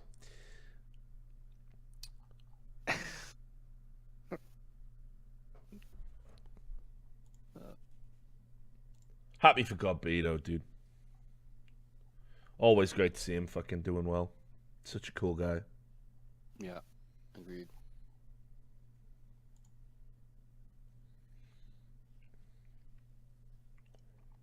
Is that the first series done on overtime? Feels like it, doesn't it? Feels like it, doesn't it? Yeah, you're not far off. I got lucky so far too. Two O's for Face of Production. Easier day. Yeah, I was just gonna say, like, they really fucking needed this today. It's a long grind. Yeah, they've been fucking desperate to get like just some fucking relief for the fucking, you know, for the guys, man. We were talking about this before you dropped by. I couldn't believe it. They've got one observer. Yeah, Sliggy's doing everything, dude. All by himself. Doing every game, every map. He's fucking killing it as well. Yeah, but I mean, it's also killing him, whether he knows it or not. He likes doing it. He likes doing every game. He likes he doing 12 hours he asks to do it. Yeah. Fucking hell. It's not like they're trying to stitch him up. He wants to do it. Thanks for the sub there, Jotra. Appreciate it. Nah, mate, sometimes you've just got to say enough's enough. It's like when you see, like, you know, somebody drinking and they can't talk and, you know, the mechanism's gone, and you're going, oh, take the drink off him, mate. And you go, no, he likes it. He likes it. He likes slowly poisoning himself. Yeah. Strange analogy, but I see what you mean. Yeah, generally you tend to take analogies from your own life, don't you? It's weird how that works, you know.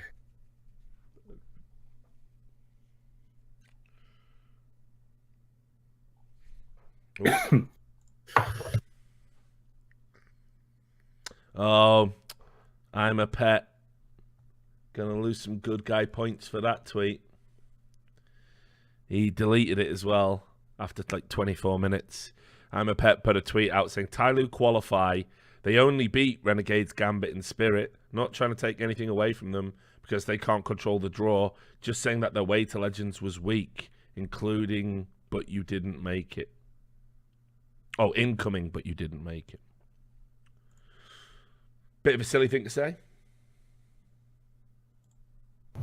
And away she goes. Can't control the draw. What's the point of winning about it? Yeah, what do you want to do, like? Want to beat? Can only beat what's put in fucking front of me. Tyler would done that. You know what I mean? We get it. You didn't make it through the major. You know, you contrast that with what Daps said when Thorin put a tweet out saying like, "Oh, wouldn't it be great if NRG was at this major?" And Daps said we don't deserve to be there. Yeah, that's how you handle your business. You know.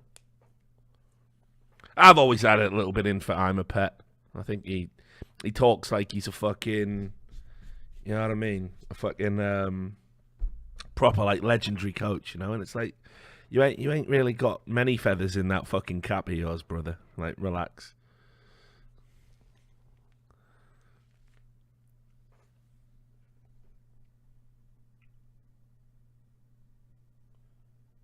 Yeah, and then somebody makes the point in that thread. Astralis beat Complexity, Rogue, and Spirit. So, guess they don't deserve to go through either, right? #1 team in the world. Pretty much. Yeah. Oh, there's an account called Big Gay HenryG.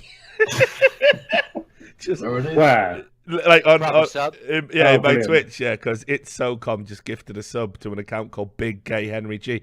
Give us a wave, Big Gay HenryG. Mod him. Give him a mod. Give him mod, yeah, brilliant, yeah. What could go wrong Definitely there? give him mod. Yo, the thing is as well though, like I can just picture you like ha ha ha ha ha, and then he's gonna get a cease and desist letter. Yeah. My lawyers will be in contact. Yeah, my lawyers will be in contact with you. My big gay lawyers will be in contact. Story Mob, on the case right now. Crushing God. kids' dreams. Right, thanks very much for gifting us sub this. Anna, our reputation is being expunged. Richard's chat. Twitch. Don't you know who I am? The big gay lawyers, mate. The big gay law firm. Oh, there is Big Gay Energy. Go on. Yeah, mod. Go yeah. on, mod me. Oh, yeah. He's subscribed as well. Not Mate, bad. I can't. Right, my mod team run my channel, my beloved mod team that have been modding me since the beginning, since the They're days of part of a Trash lot. Talk. So they need to decide who gets mod and who doesn't. It's on them. I don't want to overstep my boundaries and start introducing mods into the ecosystem. I hope Lots of people bits coming in here with rainbow pride flags. flags. Yeah, Yep, there we go. appreciate it. IRL Ninja, 400 cheers. That's what we got, man. I mean, I'm all for modding him as a mod, but I'm more of a fake mod. I'm not I wish, I'm yeah, not if moderating there your was like channel. a ceremonial No. mod, symbol. You like know, you I'm not do. doing any sort of moderation in your channel. If anything, I might be making it Oh, worse. that's true. Exclamation drop once in a while. I'm just saying. It's more like, for me, it's more like it just helps punctuate that, yes, they are the legitimate person. To quote the great Charles Barkley, I'm not here to be your role model. I'm not here to be your mod. What a That's your fucking parents' legend, job. dude. It's your parents' job. Thanks for the Twitch Prime, Lolo Palenko. So what do you reckon is the future of OpTic and Gambit now they've just completely crashed out the major? Well, you know, like Do you so see changes? we had Hex on the fucking channel the other day, and he said, and obviously this is a little bit of kidology. I know Scoots will see through this as like a fucking gossamer veil immediately, right? But Hex was saying, you know, at the end of the day, he wants to build teams up. It's not all about winning. In fact, winning gets boring when you've won as much as, like, you know, what OpTic have won. And he likes the adversity. He likes the idea of them struggling and striving, so it makes it worth it when they do get something. I don't know how everyone else at OpTic might feel about that philosophy. Rudy. Yeah, exactly. So listen, I think the OpTic experiment has failed. That's my opinion. But so I don't know what happens to them. Maybe that team stays together. I don't know why it would. I literally think, you know, this isn't a new team that was thrown together just before this major. They've been together for, 4 months? You know, and haven't got a fucking serious result.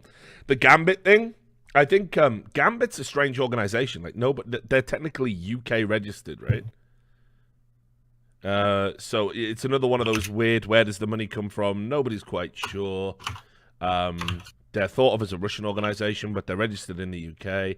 I think they just kind of had enough. Obviously, that Gambit team's like super expensive because of like the exposure they get from having it in the CIS region. They're all on very high salaries. Seems a bit weird that you would just completely cut the team and then maybe walk away from CS:GO entirely. But like you'll definitely see those players again. I think Doja should retire, like, or just stream, or maybe make pornography. I don't know. If Ron Jeremy can do it, Doja can. But he should just cash it.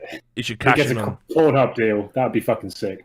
Yeah, exactly. He should just cash in on the whole sex god thing for as long as he can.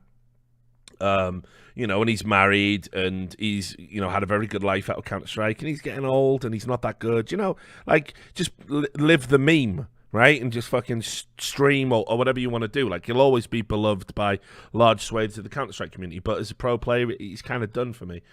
Adrian definitely can still offer something. Hobbit can still offer something. Mir can still offer something. I never really rated Mo. Seems too inconsistent for me.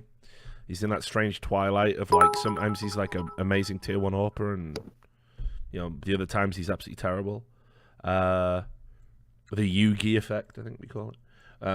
So I don't know. I think that core 3 could go and do something for another org. Maybe Edward retires finally, but probably not. Simple, just fucking straight carrying people that don't deserve to be on a team with Simple. So yeah, I don't know, man. Don't know, Vincy. I'd like to point out, Machine's got a matching track jacket and shirt. Like, listen, people are gonna start fucking getting upset, right? Because people think our people are pick on. But why is Machine just come dressed as a Russian tramp? Fucking hell! What? I'm saying it's smart looking, like more power. I gave him shit actually in Stockholm when I saw him because. Mate, if he was dancing a fucking hard style at the international, he was wearing like these sweatpants kind of look on stage. I was like, so I gave him some shit when I saw him because he was wearing the same pants. I'm like, oh, those are. Oh wait, I see you dressed up for this too. Just giving him some grief, but they're letting him like be his own stylist. I mean, obviously he's comfortable with what he's wearing, which is key for him. But it just seems it is weird the disparity of it, I guess, between the casual and the not casual. Well, yeah, but this is right. You're from a broadcast background. That they have committed every cardinal sin. They've committed every cardinal sin there. You got one guy, smart shirt but sleeves rolled up and shirt out. Yeah. You got the guy next to him, blazer, smart shirt tucked in, smart pressed jeans, and then you got a fucking guy like I say who's like cheeky breaky, Eva Danka. It's ridiculous. Back to owning the pigs again. Yeah, I'm with you. Just grow up. just grow up. Yeah, and again, like I'm not dissing on Alex at all. Like, me either, man. Like he makes it work. I've wore some shit. I've worn some shit cheap suits in the past. I mean, that was just, I didn't want to wear a suit anyway, and I certainly didn't want to spend like $1 million on a fucking wardrobe. But you know what I mean? I started enjoying the T-Birds. That's a little Grease reference there. Well, that's nice. Grease lightning. Yeah, not bad. So you can tell I got a slightly older audience around this. Yeah, nice. I Grease like references. Reference point is on point. Still on game. Still on game. But yeah, the difference in it all. Like I always hated when I was on desks and they would tell us wear whatever you want, because I'd like, no, we're gonna look all different. I'm like, you guys wearing a tie? Are you wearing a jacket? Like, so we can at least look. Yeah, there's just got to be, again, it's just uniformity. Yeah, that's all you have to do. Well. Although this desk, what bugs me even more, and I don't know if anyone even notices, although subliminally you all notice it, but nobody maybe talks about it. He's on the wrong side of the desk. The host is always on the left-hand side of your desk. Always. There's almost no major broadcast of any sort where the anchor, the guy, if it's that kind of discussion, is not either in the middle or on the far left, never the far right, because everyone reads and looks. I was going to say it's because of how you read left to right. Yeah, and you like, so when you look at something, you kind of almost look that way first too. It's subliminal, so you look to your host first. Never happens really. Face It has done it a couple times. A couple of people have tried it. Someone tried to try it with us once. I'm like, no, I'm not standing over there. I'll be on the other side. But the desk isn't. I don't care. Which is weird because on talk shows, but I guess it's it's a couple times. no, but I mean like late night. But I guess that's because you do a lot of single shots just on the host, right? So it's not as, you know what I mean? Like Letterman's always on the right. Yeah, that would be the only. That would be the late night talk show thing. Would be the only. Like sports always does it. Yeah, left, sports is always left right. to right. Yeah. And talk show is left to right. Is that, I wonder if that's because it's always. Yeah, I wonder why they do that. But you're right. I guess it's because you want to focus on the guest, right? When they're sat down. Yeah, true. Actually, yeah, that makes sense. Yeah. It is different though. I mean, the sets are different too versus like a desk. But if you just look at any sort of like sports desk like that, analyst desk, at the half desk, news desk, Anderson's on the one side, like they're always on the left side. You just naturally look there first. I wonder why late night talk shows are different though. You must know some TV people. You can just like call up and I gotta reach out to some people. yeah, just like get on a fucking blower, mate. Like call them up. Listen, Ted. Who knows? Whatever. Listen, Ted. But that bugs me about this event. Like, cause face it, I'm not used to it. I don't like it over there. I don't really like the set they're using for this. I hope they get a better set for the serious games. Yeah, because they're all set up at the other stadium, right? So they'll move over. So I'm hoping the set looks better because it looks a bit cheap, a bit plywood. Yeah, it's a little overlit too. It's not lit very well. Yeah, there's definitely some oversaturation. I stopped caring about that shit a long time ago. You see, it started becoming new and interesting to me. Once I started stepping off camera, I was like, I started getting interested in all this shit now. I used to spend some of my off days at E-League, up in the director's room, having a sniff around, see what people, do, and learning more about the TV biz from that side of things. So, yeah. Because I'm, and now that I'm in the process of like hiring talent and trying to put together like programming and broadcasts, I'm trying to think what games I can get Henry into. So I just hire Henry for every event. Anything, mate. Anything you want, I can do it. Clash of Clans. Love that. Yeah, mate. Anything you need. Mario Kart. Okay. Anything. Anything, mate. Anything. I'd do anything. Really. Any work you're going. Paint your house. So you're going. Yeah. Yeah, your event had Frankie too. Speaking of hosts, she's really good. Yeah, she's gonna be at Stockholm. She's Spitfire. She's gonna be real hot shit. I think she's a shoe-in to host 2019's TI. I'm gonna call that one ahead of time. Does she do any Dota stuff? No, but I mean, like, I just think how they like to rotate the hosts in, and they've had like. Yeah. I mean, now that she's freelancing, they brought Marcus back. They had Day 9 in there. Like Valve like to, mix it up. So I think she'll get a shot to do that next year. She really stood out at E3, so game developers are already cognizant of her. Like all the big game developers are always like trying to bring her in to like host stuff when they're doing like ancillary content around the game or doing like live broadcasts. So she's going to be a staple like on the gaming circuit. She's really into PUBG, and like PUBG have really taken to her, so she's going to do all the big PUBG events. So I think like 2019, like Frankie's profiles is going to fucking skyrocket.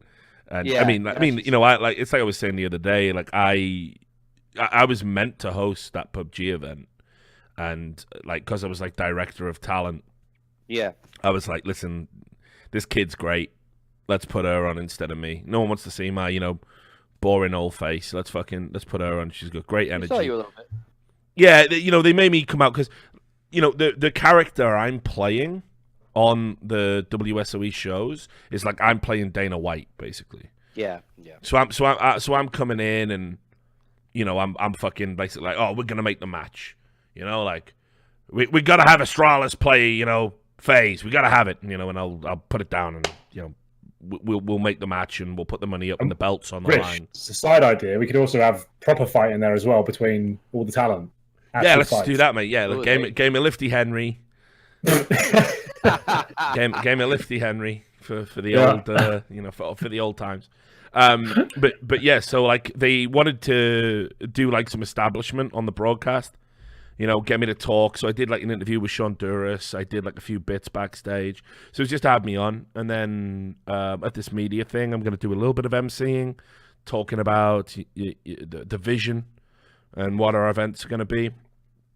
And then I'm probably going to start hosting the fight card productions we do, but with a secondary host. So I'll never be carrying the weight of the show. I will literally just be coming in to speak my mind, be controversial, set things up, and then fuck off and let the secondary host do the minutiae and nuts and bolts. So that's how I'm planning it anyway. Yeah. That's perfect. Yeah, Frankie did great at your PUBG event. Yeah, like you say, she's a fucking pro. I mean, like she's like a classically trained actress, don't you know? So she's from like a fucking drama background.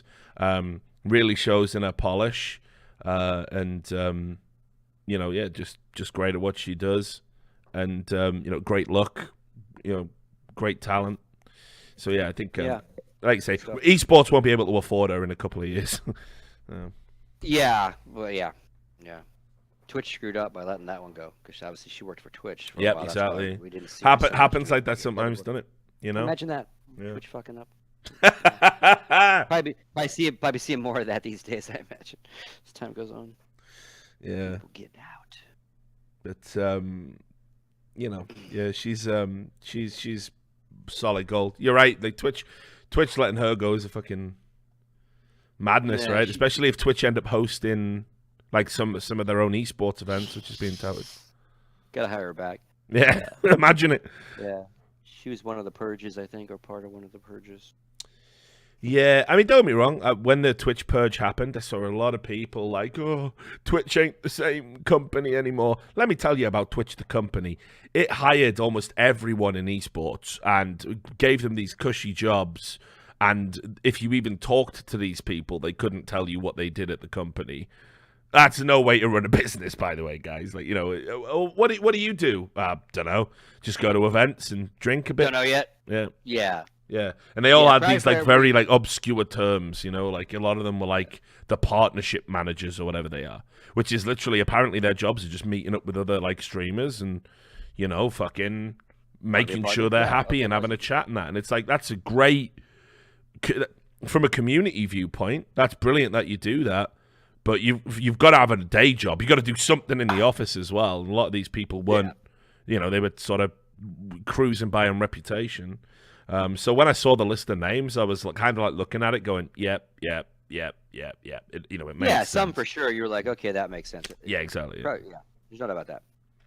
They went on a hiring binge and they grabbed everybody and anybody when they could. You guys keep in mind, Zubu and those guys were doing the same thing. Come work for us. I have no business background. That's okay. Come work for us. Yeah, and like some people in the chat were like, "Lol, Fiffler," and definitely not Fiffy. Fiffy works his fucking nuts off at Twitch. He does come along to the occasional Counter-Strike event and meets us and has a few drinks with us because it's his weekend. But he does it in his own time. He doesn't do it on company time. It's not Fiffler, and definitely justifies every goddamn second he's in a purple shirt. So. Yeah, I would say like the people like it's probably like a 1-to-3 ratio. One awesome person to a couple that probably maybe should never have gotten hired or hired and trained differently or whatever. So some of the purge I agreed with as well, but others, I mean, it's not. Yeah, others were real confusing to me. But again, it's like what they'd done is Twitch internally had kind of refused to tighten things up, shall we say. And of course, right, well, you're an Amazon-owned company now. How long did you think this was going to last before they sent in the company, the corporate guys to come in and fix it? It's SOP, man. They buy you, they believe what they're buying, and that, the bill of goods you sold them is accurate, and they will infuse you with some more money because that's how you grow, and then they'll keep an eye on you. And if you don't live up to what you sold them, they come a lot quicker and harder at you in the sense of, okay, well, now we'll come trim the ship because you obviously can't fucking trim it, right? And that's where a lot of those people that maybe had outlived their usefulness at the company got their purge, right? But now you truly have Amazon running the company, so the direction, the overarching I think they've cleaned the house, and now they are going to shift the house. It is no longer the purple house that it used to be. That vibe, it's gone, right? But that's the nature of, again, doesn't make Amazon evil or nasty, but that's when you sell out and they take over a huge business. It changes. It just changes, man. You know, your favorite band starts making fucking prog rock albums, and you're like, wait, that's not the Rush I grew up on. Wait, who are you? See, you take analogies from your own life, just like I was saying earlier. You know, that's how it works, right?